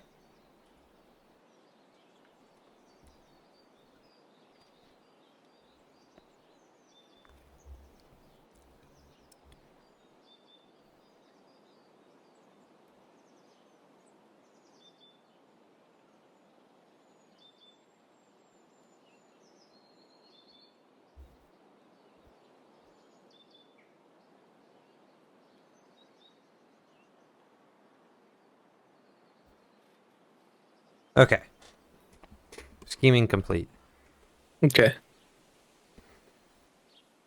I have options, which I guess I'll present, even though dinner guy went to go eat dinner. Let dinner guy be. Yeah, it's just I don't want to repeat myself if dinner guy gets back, but typically dinner guy doesn't bring his dinner back. He like eats dinner and then he'll come back, but that can take a little bit. He eats with his family like some sort of weirdo. Psychopath. Yeah, I don't know who does that. So, here's what I'm thinking. And on Mother's Day, no less. On Mother's Day, no less. Coruscant and Kunig Greek. Okay. Mm-hmm. New objectives unlocked. Listening and learning. Mm-hmm. Mm-hmm. Could be friend. Could be foe. Unknown. Very likely going to take advantage of the situation. You don't exactly know all that you could know about Xerxes and his army and his force, but all signs are pointing towards things about to blow up. Too much has gone wrong for him. You've single-handedly dealt a lot of damage to him, and most importantly, very much hurt his image as a king who can fix things. And that is aside from all of the stuff he's done, which have just resulted in declines, and all of the external factors, such as the Nation of Steel coming and making everyone freak out. So, Coruscant and Kunig Greek. Two little mission objectives there. What exactly the mission is, can't say. But probably some form of intervention would be required. And here's what's going to have to happen. This is the very real problem you have to solve. How in the world? Because this is where the question I asked earlier. This is very important. So as the DM, I am asking, but also as the patron of all of the characters who are currently here, Typhon and Bahamut and Helm, kind of got to figure out what your angle is. How you're going to do this. Because the last coup that went down in Lucine was relatively bloodless until the purge was declared immediately as in like within a month. And then things got very bloody for a very specific group of people. How is this going to work? I'm hoping that, God, no. Do they know Sable's with us?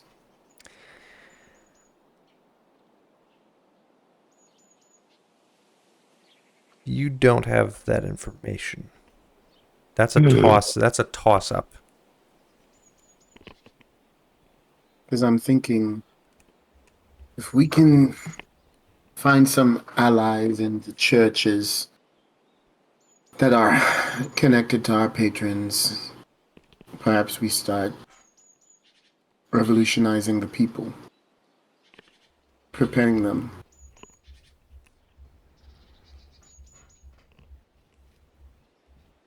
Okay. And then what? Letting them know to be prepared. There's a part of me that wants to work with Xerxes. Mm-hmm. Malachi would not say that verbally. Mm-hmm. There's also a large part of him that, although Bahamut is indicated perhaps it might not be what needs to be done to kill him, he definitely wants to. Mm-hmm. So, rather, I think it's a matter of talking to, it's probably diplomacy first with the other factions, other cities, perhaps even aiding them in their fights, perhaps against the skyboats or whatever, just something to have them work with us. Mm-hmm. So perhaps we can prevent these visions that we saw. Mm-hmm.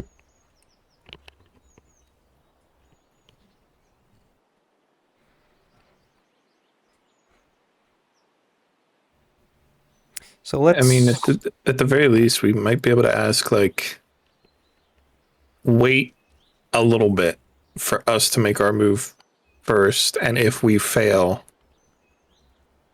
only then, like, let us have a go first, basically. Mm-hmm. To see Okay. if we can't handle this in a more delicate manner. Okay, so basically, you want to be able to defer Coruscant and Kunigreek from launching a full-on invasion and be able to get the people on your side so that you can kill as few people as possible in what will be a coup of Lucine.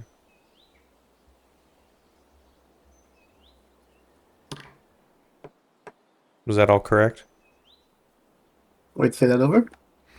You want to defer Kunigreek and Coruscant from launching a full invasion by some means.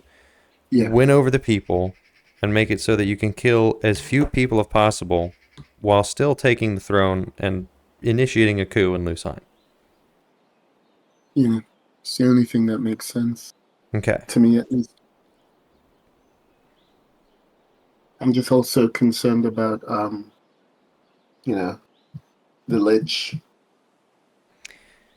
Yes. Oh, yeah.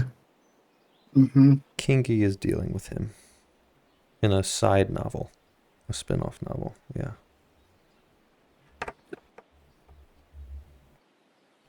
So,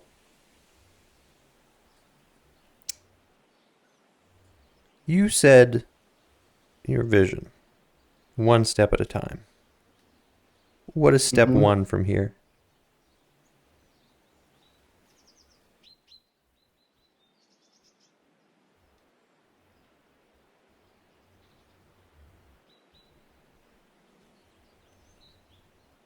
Mm.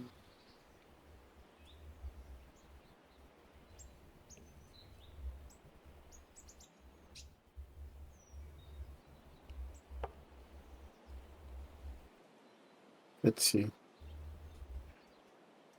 I mean, in many ways, I feel like we've already been doing it. Um, you know, ultimately, I would love to be slowly um, targeting key people in Lucine and trying to win them to our side too. Mm-hmm. I think the more people we have on the inside, the better this coup can go. I mean, it's great for us to take down some of the people. I agree. And we've done some of that. I think combining that with also getting some people on our side would be perfect. Okay. It might, not that we necessarily want to go down this route as plan A, but it might help that we've eliminated some of our enemies Right. to be like, you can be with us or you can be against us. Wouldn't recommend it. Yes. No, agreed. I mean, you saw what happened to those two. Right. We sent one person in. So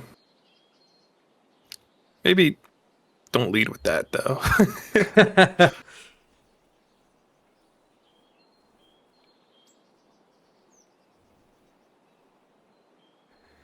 Kind of sounds like it's time to send Aramaeus into Lucine. I think it's time to also unleash Sir Prince. Yeah. Huh? Remember the little fairy guy who showed up for like one session with Beans McMahon and SF? Smart fella. They were the little troop of bards. There was somebody else. Was it? Wait, the ones we played as? Yeah, Yeah, there was Axel.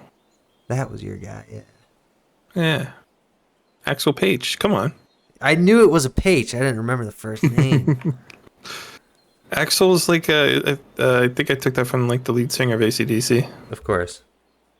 They're all. I mean, Morton and Page were both from like it's the lead singer of like Toto and Yeah. another band.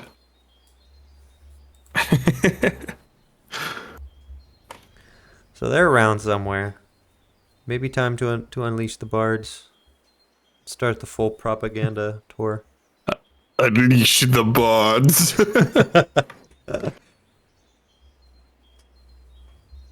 All right. The pregnancy rate shall skyrocket. No. All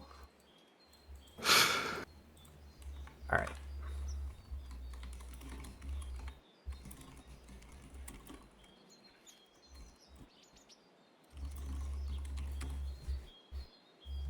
All right. So we're sending the bards into Lucine. We're attempting to win over other key figures.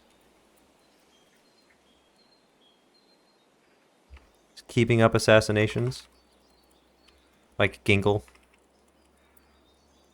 I mean, Gingle needs to explode immediately. Gingle is one of the easiest hitman assassination missions. Possibly.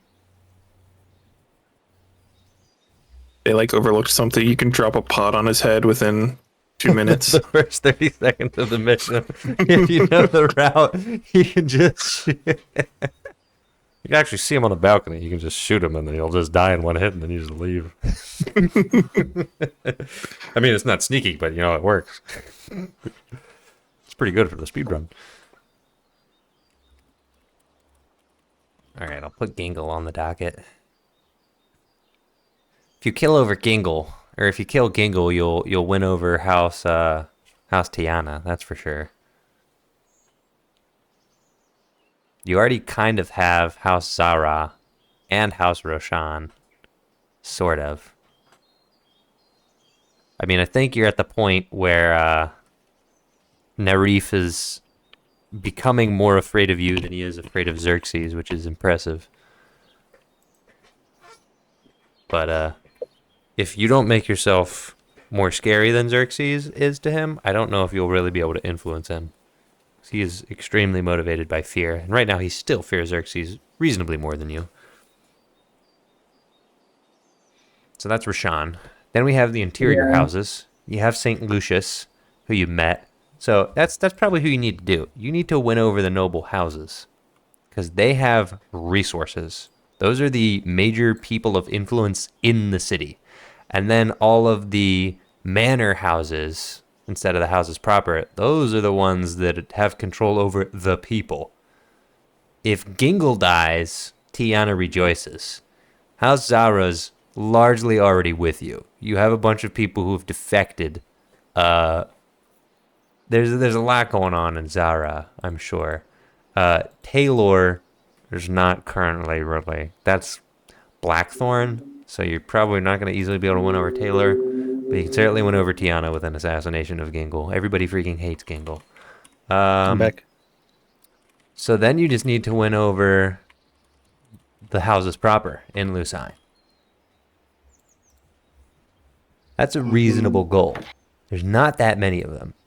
And if you do that, you have a pretty good survey of the city, especially if you're sending in the bards and you start doing some propaganda.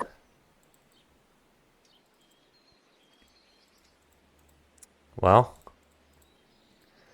you already have the loyalties of the Debellum proper house, although they may be threatened in some manner. The bronze hides could be very easily won over. They are metallic dragons. The Falcones are, well, you could probably win them over. You're not winning over the Linnaeus. That's not going to happen. You're maybe winning over the Rosewaters. You can probably win over St. Lucius. They're probably on the list of people to go. Potentially. They don't hold a ton of power. They're not exactly a threat to you. They're just not going to be warm to your reception. But Bronzehide, Falcone, Rosewater, and St. Lucius are all what could be considered up for grabs. Well, I know a little teenage guy who would probably be willing to join. You do. You do know Victor St. Lucius. Did work pretty hard at being a good friend to that guy. You did. So, however you cash in on that, that could be an excellent in to that household. The Bronzehides, you have an in regarding Draconic Heritage. The Falcones started Blue Falcon Delivery Service. And their patriarch is, well, he has a lot of power. A whole lot of power in the city. Military, spy, but he's extremely a loose cannon. We actually have to kill them for Grodger's shipping company to succeed. Sorry. That would be true, yes. And the Rosewaters are kind of like the Linnaeus. They don't have a ton of influence. But I mean, you could win them over just by exiling the Linnaeus. I mean, you could pretty much walk up to them and say, "Hey, if we take over, we're gonna make sure the Linnae family are no longer considered nobility. We're gonna excommunicate them from the list of houses proper." And they would go, "Cool, sounds great, thanks." So, realistically, you have an in with St. Lucius. You have an easy pitch for Rosewater. You have an easy pitch for Bronzehide.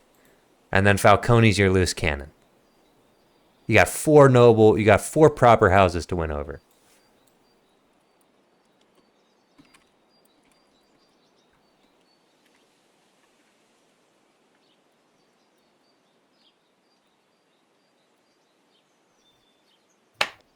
Is that all? Yeah, I think that's it. All right. I don't know that you can win over Taylor. I think that'd be a waste of time.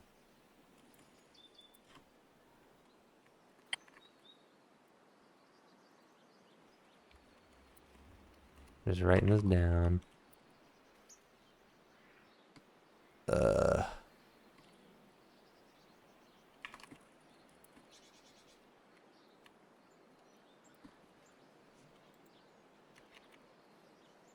All right.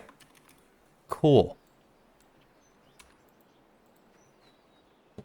All right, let's gamify this. Let's game it out.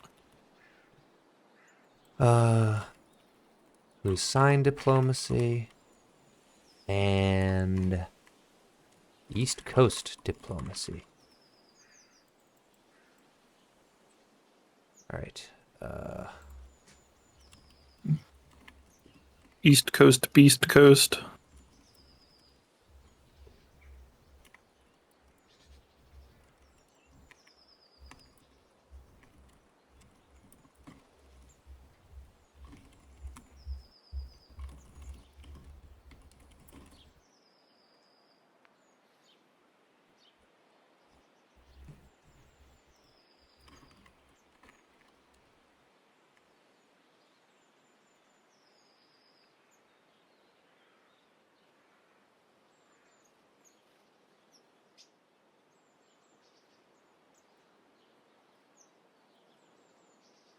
All right. I almost have my objectives for you.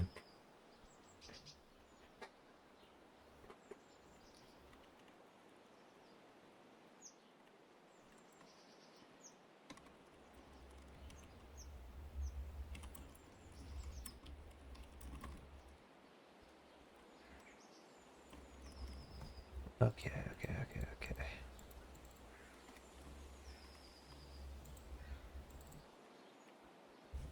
Okay. Almost done.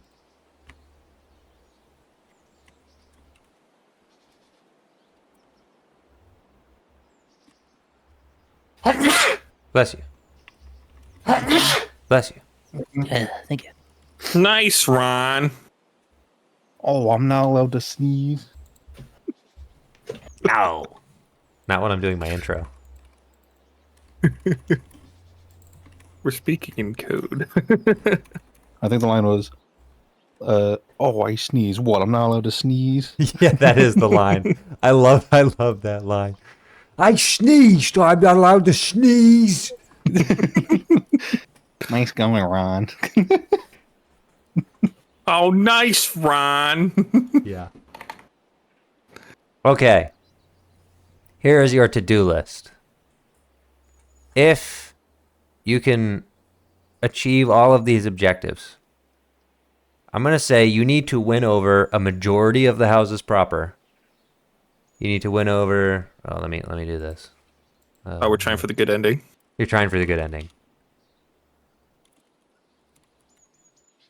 You need to win over a majority of the houses proper, a majority of the manor houses, and you need to probably reach at least 3 of those line items on the East Coast diplomacy, which they're pretty much the same for each faction, but being able to achieve that's going to be very different for both of them, obviously. And who you're going to pitch for the throne is an item unto itself. Well, that's easy. Cagliari. Of course. So let's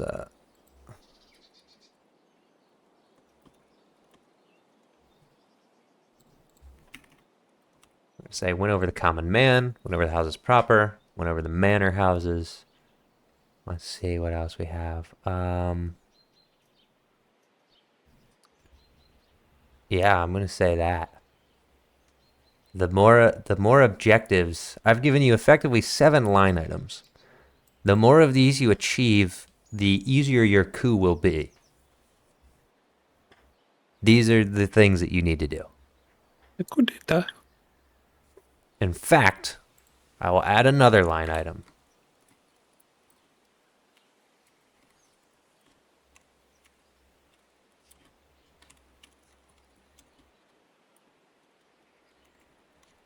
Kill the opposition.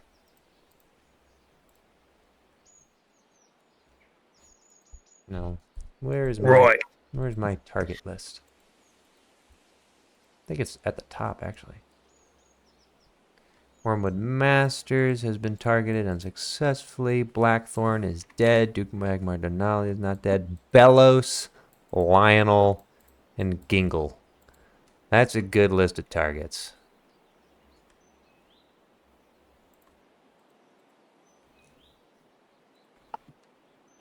Also an ascending order of ease with which they could be killed. Gingle, Reinhardt, Bellows. Or perhaps Gingle, Bellows, Reinhardt. Either way, one of those is much easier than the other two. You kill Reinhardt, you're in really good shape. I don't know if you can do that, but you'd be in really good shape. Kill Bellows, you're also in really good shape. Either one of those is a dead ringer. So, what say you about these objectives I present before you?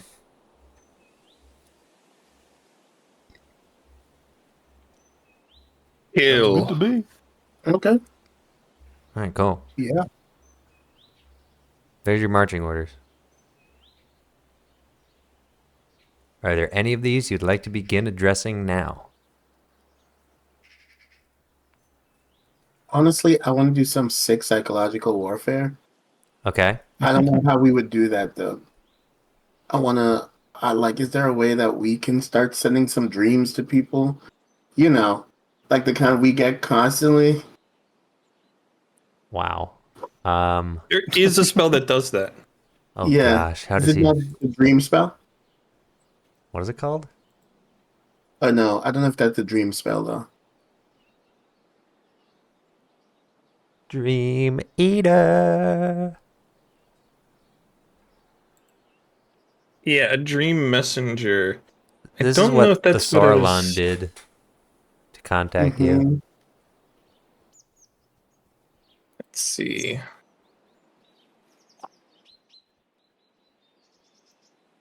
Dream of the Blue Veil, Tasha's Cauldron of Everything. Mhm. Huh. I know the dream of the blue veil. I've never heard of this in my life. Mhm. Yeah, you can use the dream spell to create a nightmare. Yeah. How horrifying. Because I want to start taking people down before we even get to them. It's like we constantly walk in. Only the legacy dream spell though. New D&D hates you. D&D 1. Or whatever it's called. Creatures that don't sleep, such as elves, can't be contacted by this spell. Darn. Yeah.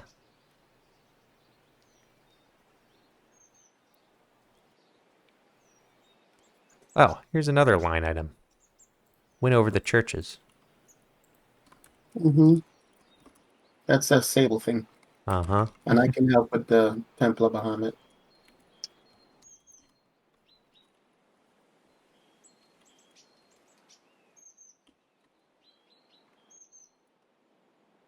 I think there's kind of only 3 big ones. It's Bahamut, Savras, and Corlon.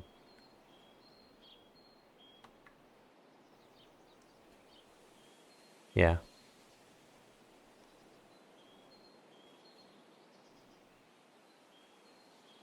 Line item: blow up the moon, because then that'll rob the Moon Lord of his powers. False. Also, us of the tides. Semantics. Samantha. What have the tides ever done for us? Really? They've turned. The tides have turned. I look specifically at the Lauren, the water guy. The water guy. I'm a storm guy now. Oh, okay. Yeah, see, he doesn't care. He's on board. Where is the storm? Not like a sea storm, is it? Mm-mm. Now, would storms happen without the moon? Yes.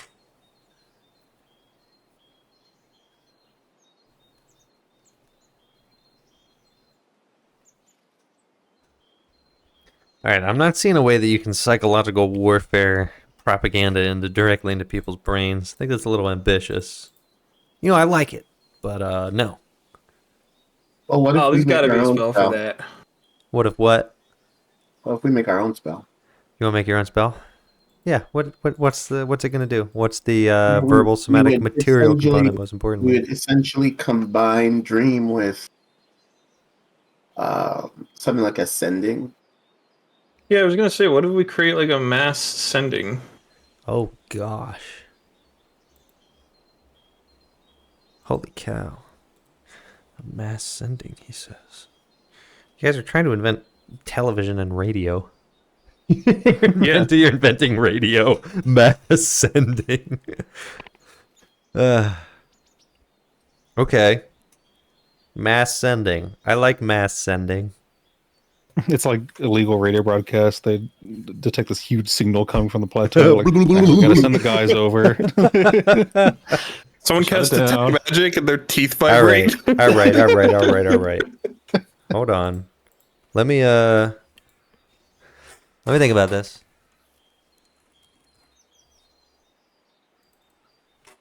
Yeah. Seriously, it doesn't list the classification. You're gonna make me click on it? Okay, so we have divination.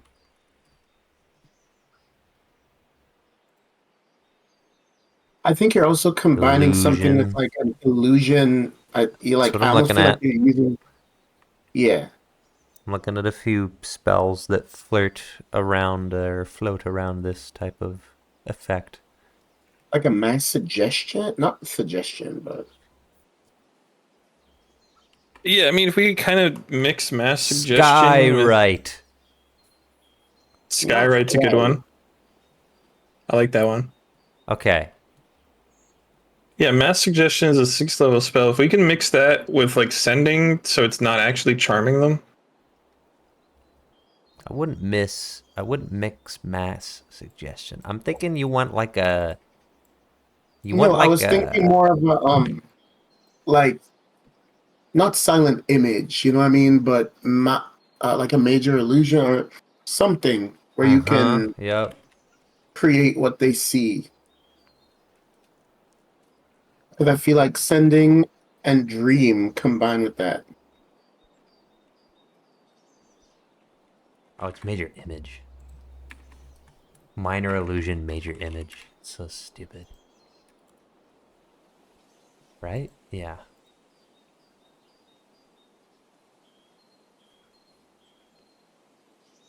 Okay.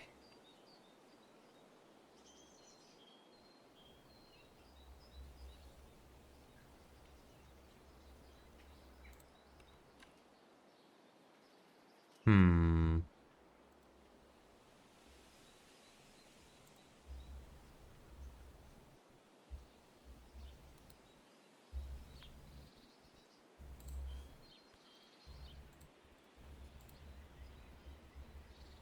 All right. So we got some kind of major image.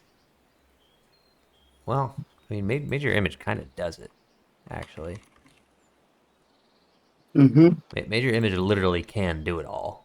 It's just it only has a range of 120 feet. That's the problem with major image. That's If why we're saying you combine it with the sending and the dream. a dream, because you're still wanting to beam it into people's brains directly while they're sleeping.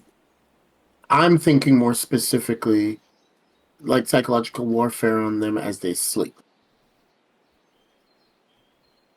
Yes, you're beaming propaganda into people's sleep. But I'm not necessarily propaganda.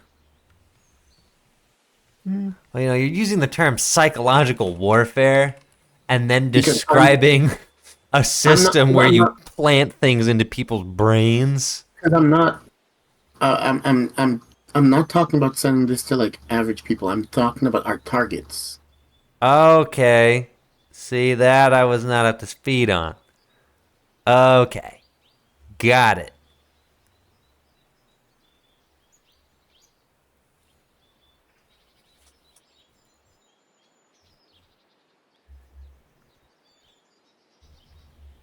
So you're just thinking like dream major image. Mm-hmm. Well, that's all illusion. Maybe I guess it's illusion and divination. A little bit. Okay. All right, I'm reading. I'm considering. What's our levels looking at? Dream plus major image. All right. This is looking like a 6th level spell. Hmm. You currently can't cast 6th level spells, right? Mm-mm. But if you level up once, you can cast 6th level spells. Um, me personally, You personally. Was that correct? um, me personally, I'm at 4th level spell. Oh gosh. I'm a Yeah. cleric. Multi-class. What we got here?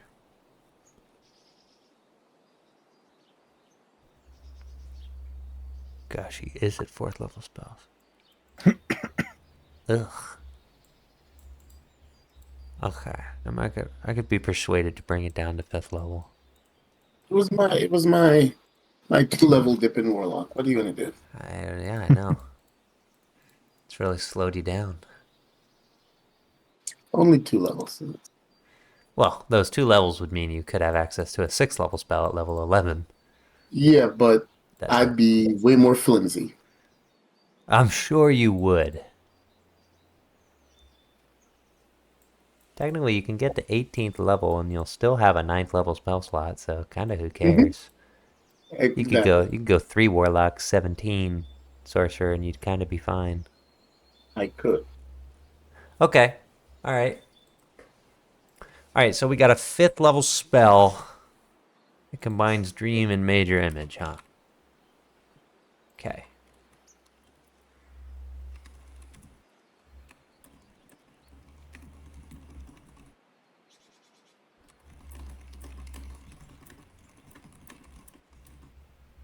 Alternatively, if that doesn't work, could we use it to like learn stuff about them? Well, you have a jar for that, but it only works in proximity. See. Now, what if All right, so he we like give the doll the jar. right? And we ship it off. Well, I guess if we brought the jar into the dream, is it technically far away from them? Oh gosh. Oh my gosh. Hold on. Hold on. My intern. I'm liking what my intern's doing right now. Oh, I'm liking this a lot. I'm liking what the intern's cooking. Oh, this is good. Oh, this is good. Hold on. Let me finish reading this before I shoot it off. Oh, that's real. I love this. Oh, wow. Oh, wow. That's way too strong, but okay. Hey, the intern said it. You have to give it to No, him. I don't. I don't have to do it. Oh, well, hold on. Okay, wait. No, it's not too bad. What? Oh my gosh, it is stacking too many effects. But sure. The intern loves this, though. The intern loves stacking ridiculous effects. All right.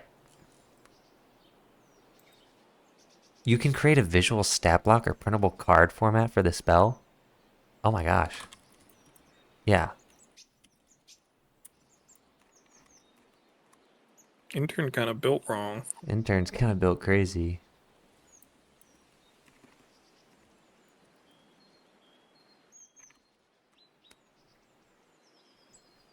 There's no way it can actually do this. It's definitely going to act like it can do it, but it's not going to be able to do that. There's no way. It's trying to generate an image of basically nothing but text. You can't do that, surely. He's terrible at that. All right, let me read this to you. Starting with the name. You want to know what the intern named this spell? Mm-hmm. Phantom Gospel. Oh, I'm here Jesus. for it. 5th level spell, School Illusion, casting time 10 minutes, range unlimited. Components variable somatic material, requiring a silver mirror worth 100 gold, which the spell does not consume. Duration 8 hours or until dismissed. You reach across the veil of dreams to implant a waking illusion in the mind of a creature known to you. The target must be on the same plane of existence and must be capable of dreaming, i.e., not an undead or construct, and it must sleep. You create a persistent, hyper-realistic illusion that appears within their dreams and lingers into their waking moments, blending fantasy with reality. Choose one creature you're familiar with. They must make a wisdom saving throw. DC is your spell save. On a failed save, they experience a vivid multisensory illusion crafted by you. The illusion begins the target's next long rest and appears as a lucid dream. You control its environment, visuals, sounds, smells, and sensations with the ability to change the illusion while the dream continues. For the next 24 hours, the illusion bleeds into the target's waking mind. The creature may occasionally see or hear fragments of it at the DM's discretion, especially during moments of stress or vulnerability. You may deliver a message of up to 10 minutes during the dream. The target perceives it as an undeniable truth unless it succeeds an investigation check against your self-save D upon waking. I kind of doubt that's kind of too busted, but you may deliver a message of 10 minutes after the dream. And then the failed save is kind of crazy. Disadvantage on insight and investigation checks for the next 24 hours due to intrusive sensory confusion. Successful save. The dream is unsettling but recognized as unnatural. Oh, it has made a stat block. It looks... It spelled failed wrong. You didn't put an E in it. Failed. This is really funny. It's kind of useless as a visual. But okay, good to know. Alright, let me just copy Phantom Gospel here. Where do I even put this? I'll just put it in here until I make a stat block for it. Blah blah blah. Blah blah blah. Alright, does this suffice? Is this what you want? Nom nom nom nom nom nom nom nom nom nom nom. Okay, great.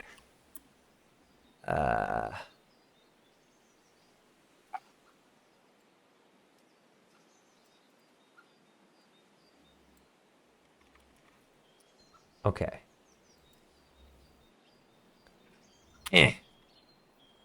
Start with that. You do not have access to this yet, because you must, of course, succeed an Arcana check in order to craft this spell with your consultants. Listen, I'm even okay with it taking some days. Oh, I'm sure. okay. It's probably Like, going to.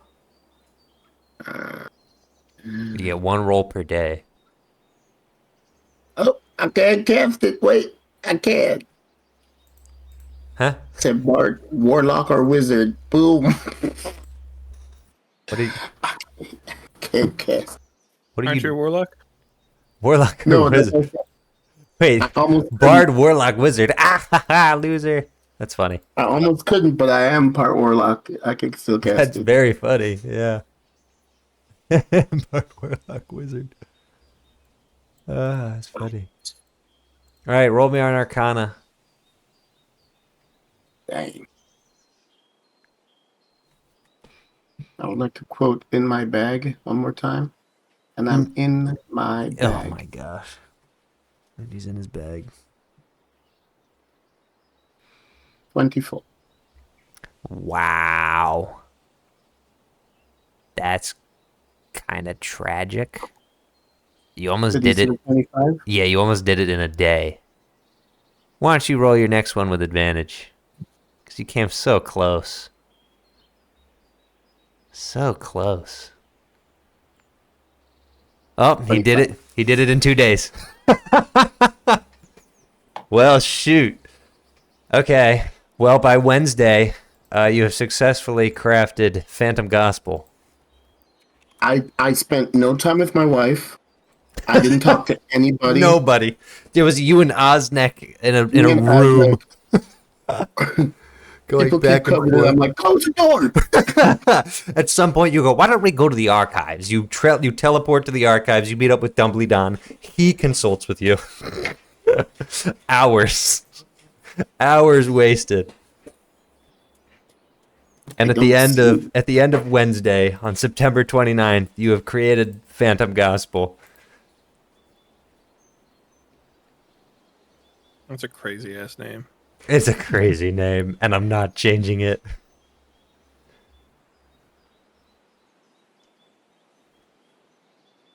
I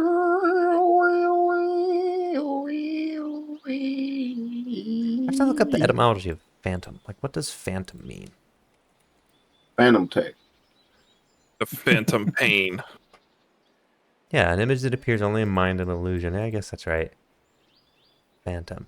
Phantom gospel, it's like an illusion of good news. A facade. Yeah, that's a good name. Thank you, intern. No problem.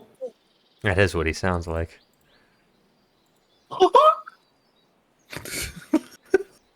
Who's good? Okay. Well, guess who just leveled up? Rainy. Yes, that's right. Everybody. She's been working hard in the forge. You can tick her up. Do we all level up? Well, you level up. You know who else? They just fought Coven. No, that's not why he levels up. The Lauren levels up after a really good nap. Yeah. He just wakes up and just feels better. Wait, really? Yeah. Yeah, I mean, yeah. Who is leveling up and who isn't at this point? What's a joke and what is it? You'll never know. I gotta know. All of the mainline characters who are at level 10 are now level 11. All of the side characters do not level up just for the sake of, I don't know what I'm going to do with them yet, but Rainy can level up just because she's special. Just because we like her. Of course she's special. She's my special little girl. Special little That feels girl. wrong. Special little guy.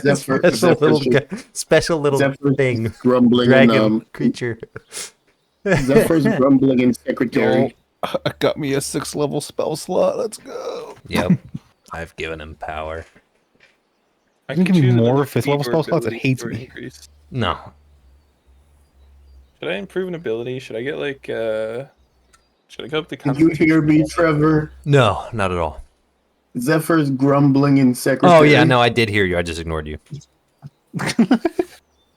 Oh, that? Right, Yeah, I the heard meteor that. level up. Meteors cannot level up. Meteor is suffering from real power creep right now.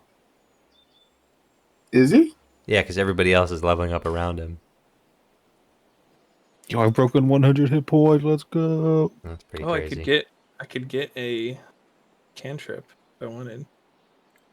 Do I want? I didn't get anything besides the spell slot and more health. Yeah, well, that's pretty solid. 6 level Well, I spells just are have a spell insane. slot. They're I just insane. did Paladin 8, so I can do a feat or ability score increase. That's also very good. I don't know what to do though. I have so many feat options. I mean, there's some solid ones that are just always solid, like alert. Alert's just good. Well, 1 D&D alert or 5e alert? This appears to be one D&D alert. This is not what I wanted. Yeah, 1 D&D alert freaking sucks. Well, it's fine It's at mid. this level. And not being surprised is kind of tight, and that's missing. Yes. That's Yo, why I Hero's would Feast take is it. crazy. On the other hand, Wait, you can cast Hero's Feast? Yes! I mean, good job. I love Radiant's Eat got If for the next infusions. day, Difficult to choose. you're cured of all diseases and poison. You become immune to poison and being frightened. All your wisdom saving throws have advantage. Its hit I'll point tell you what. maximum also increases by 2d20, gains the same number of hit points. I can cast teleportation circle. Yep. Woo! I In got Critical heal. Role, Matt Mercer gave them a free Heroes Feast, and then he read about it and went, actually, I have to take that away from you. It's too good. Oh, wait, Trevor. Uh-huh. Seeming. Seeming. Wait, Seeming. Seeming. did we use that for something? No, I don't think so. You wanted to Sorry, learn it, brother. though. That's a different campaign. I gave him a seeming stone. Okay. Oh, those losers? Stone. Yeah, I'm aware. Spell Refueling Ring. Summon a dragon? Oh, yeah, that one's crazy. Draconic Sorcerer is wild. That thing just Ooh. goated. Level 6 Replicate Magic Item. Yes. Types of Haunting, Lantern of Revealing, Gloves of Thievery. Gloves of Thievery. I freaking love the Gloves of Thievery. I do love they the do? Gloves of Advantage on sleight of hand checks. That's pretty tight. Just there. Boots of Elvenkind, Cloak of Elvenkind. Very good, Cloak very of the good. Manta Ray. All hey, very that sounds good. familiar. Oh, yeah. Eyes of Charming. These would replace. I have a pair of Sending Stones right now. As my infusion. Oh, I can cast True Whoa. Seeing. Wait, Oh, yeah. they're doing an Artificer book. A $40 Artificer book. Oh, my goodness. 4 revised Artificer subclasses and 1 new subclass. Revised Alchemist, please. They're revising all of them. I just want to make potions. New spells, bastions, magic items. 5 revised species, 17 backgrounds, 28 feats. This is a whole ass book. When's this coming out? Never. August. Oh. Ugh. Oh. Yeah. Sorry, I'm advertising for D&D Beyond in the middle of our campaign. Or, yeah, for D&D in general. Yeah, well, that's what the entire thing. You know, our audience will be okay with it. Shaking my fist at Wizards of the Coast. How is our audience doing? Our lovely 3 views. Some of them are us. I would say, All the- actually, Most of the them. time, they're To us. all of them. Most to all. The past 4 videos have no views. And then it has 1 view, 2 views, no views. That's why I just haven't bothered making them private. Nobody's gonna find them. You just hide it in plain sight on the internet and it's gone. We're going to say something really, like, embarrassing and assume that nobody's going to see it, and that's going to be the one that pops off. That's gonna be it. For no Quick, reason. everybody reveal your deepest, darkest Teleportation secrets. circle, man. Finally got it. Ooh, Forbidden. Let all the players play with their new toys that I've given them. I got Word of Recall. It's the second You to say last you level time. up and we all go to our little quarters. You said what? Second to last said time what? you'll level up in this campaign. Well, because we're going to 13, you said? No, this was the second to last time. We're only going to 12? We're only going to 12. Yeah, you said this like 8 times. I did say this I- many years I I ago. thought you had said 14. I don't know why I thought you said 14. I had said 12, and then we may do a time skip to level 20 to satiate the ravenous creatures that are all of you. Yes! Give me more! No. That's only a maybe. Might not happen. We will. All I have to do is wrap I'm this. gonna cast Phantom Gospel on you. No! No! Please describe the vision. You see a vision of you trying not to lead the session that's level 20, and every time you try to start it, your voice doesn't work until you start the session where we're playing level 20. I'm gonna go grab a And kitchen knife real quick. You're no longer ill. Your body is functioning as it should. Mm-hmm.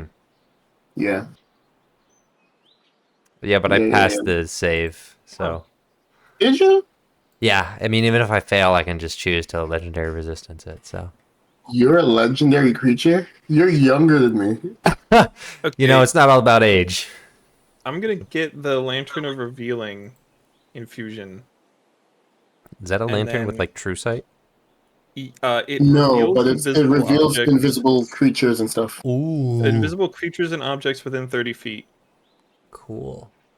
And I'm just going to just hand that off to, like, patrols and have them walk around the camp. And Real. Word. Real. Because, like, scrying eyes and stuff, they'll be revealed. I think. Mm-hmm. It's good stuff. That's some good chiz. I guess we could. Well, yeah. I mean, if we did the same with like the anti-magic amulet, it would just pop the scrying eye, and we wouldn't know that we were being scryed on. We wouldn't. All If we right. reveal it, then it's like, okay, we're being watched. What Right. if Yes. I have an idea? What if he has an idea? Have a Okay. secret. Have a very secret secret. Secret. I have the mostest important secret. Domo arigato, Mr. Roboto. I don't think I can give the secret away for free, though. Can I put repeating shot on a gun like I did with Anton, or are you gonna veto that? Just do it. Cool.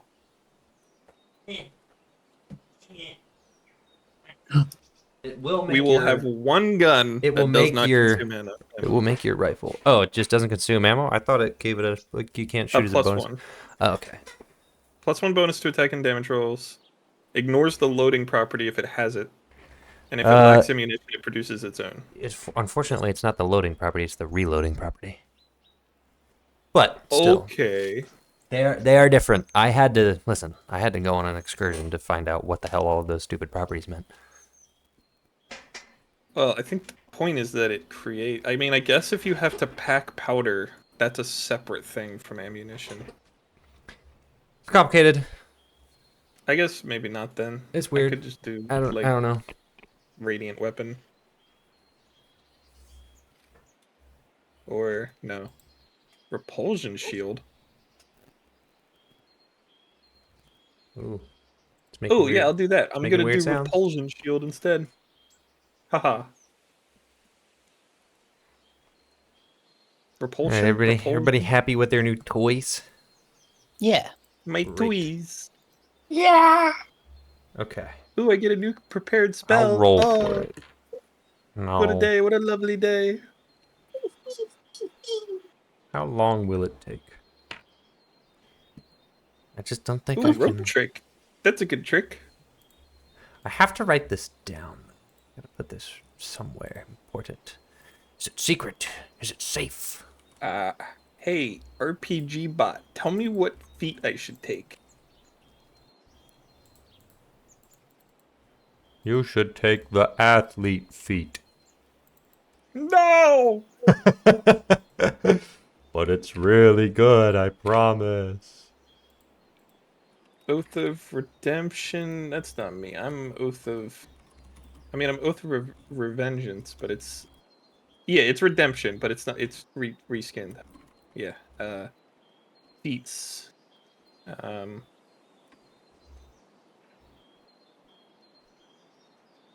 We like taking damage for our allies, and we like running spells to keep us going.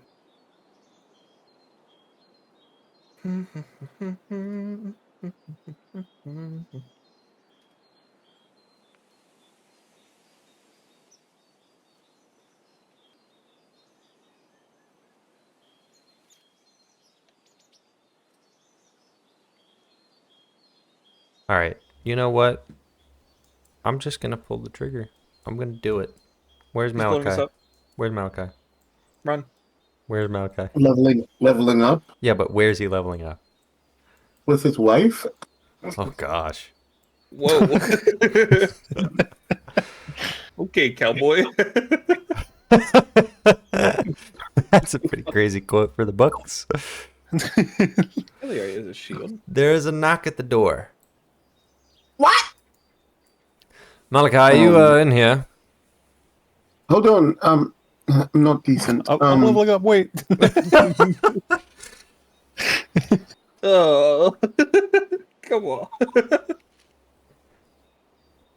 A few moments later, I emerge. Okay. Brother, Are you all right? very. No. He shakes his hand.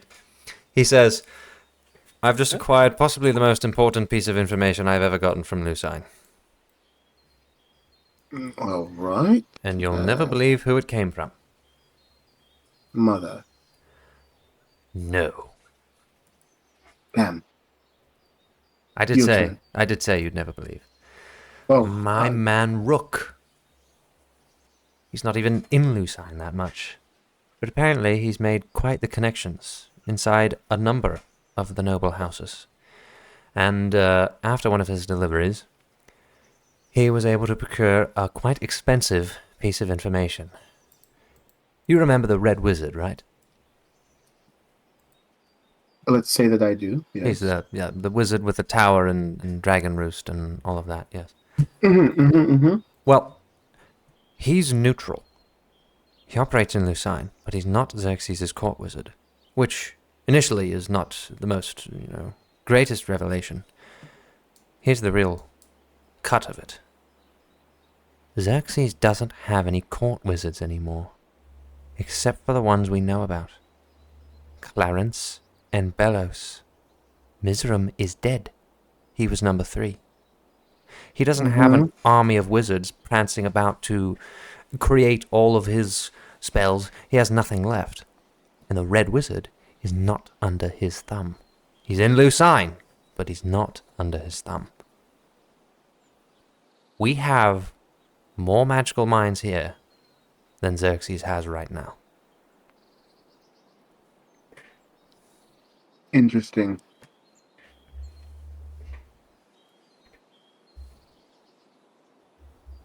That is quite good.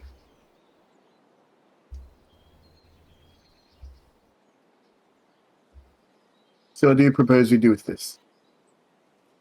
Well, nothing yet. But it means our position is better than I anticipated. I agree. As far as I understand, I've never even seen Clarence, but Groger has. I believe Cagliari has. He's about on the level of... Siobhan has as well. Yes. He's about on the level of Arsnek. Belos, I think, may be somewhere similar, but it's just the two of them. Wait. The level of Arsnek. Yes. Arsnek is very powerful. Yes. So it's not the greatest news, but my point is we have you, Arsnek, Sage, Dumbledon, in a sense. Oh. I wouldn't even put myself near the level of Arsnek. Well, but I suppose in point terms being, of there's number- only 2 of them. Agreed. Agreed. I agree. Anyways, I thought you should know. It may seriously change things. It also explains why the leash seems to have become much looser as of late. Mm-hmm. I think losing Miserum was far more of a serious blow than we anticipated.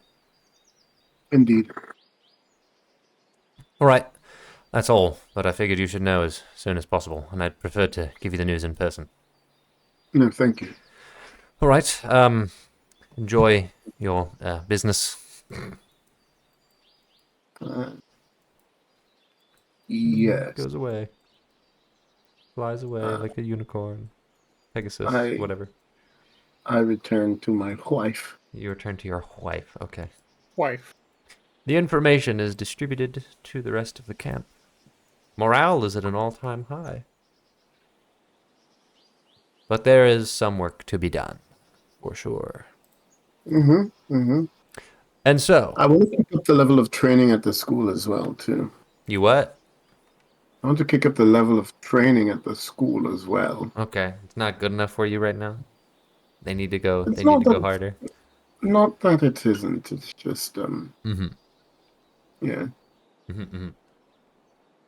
Very well. All right. 2 hours, 41 minutes. I'm tired. Ugh. I agree. So, we'll call it there. Should be good for next week. I don't see anything on the horizon that'll disrupt it. So, Oh yeah, watch this. should be good. Consider your major objectives, and please let me know if you have any interest in pursuing some sooner than later, and I will plan those objectives.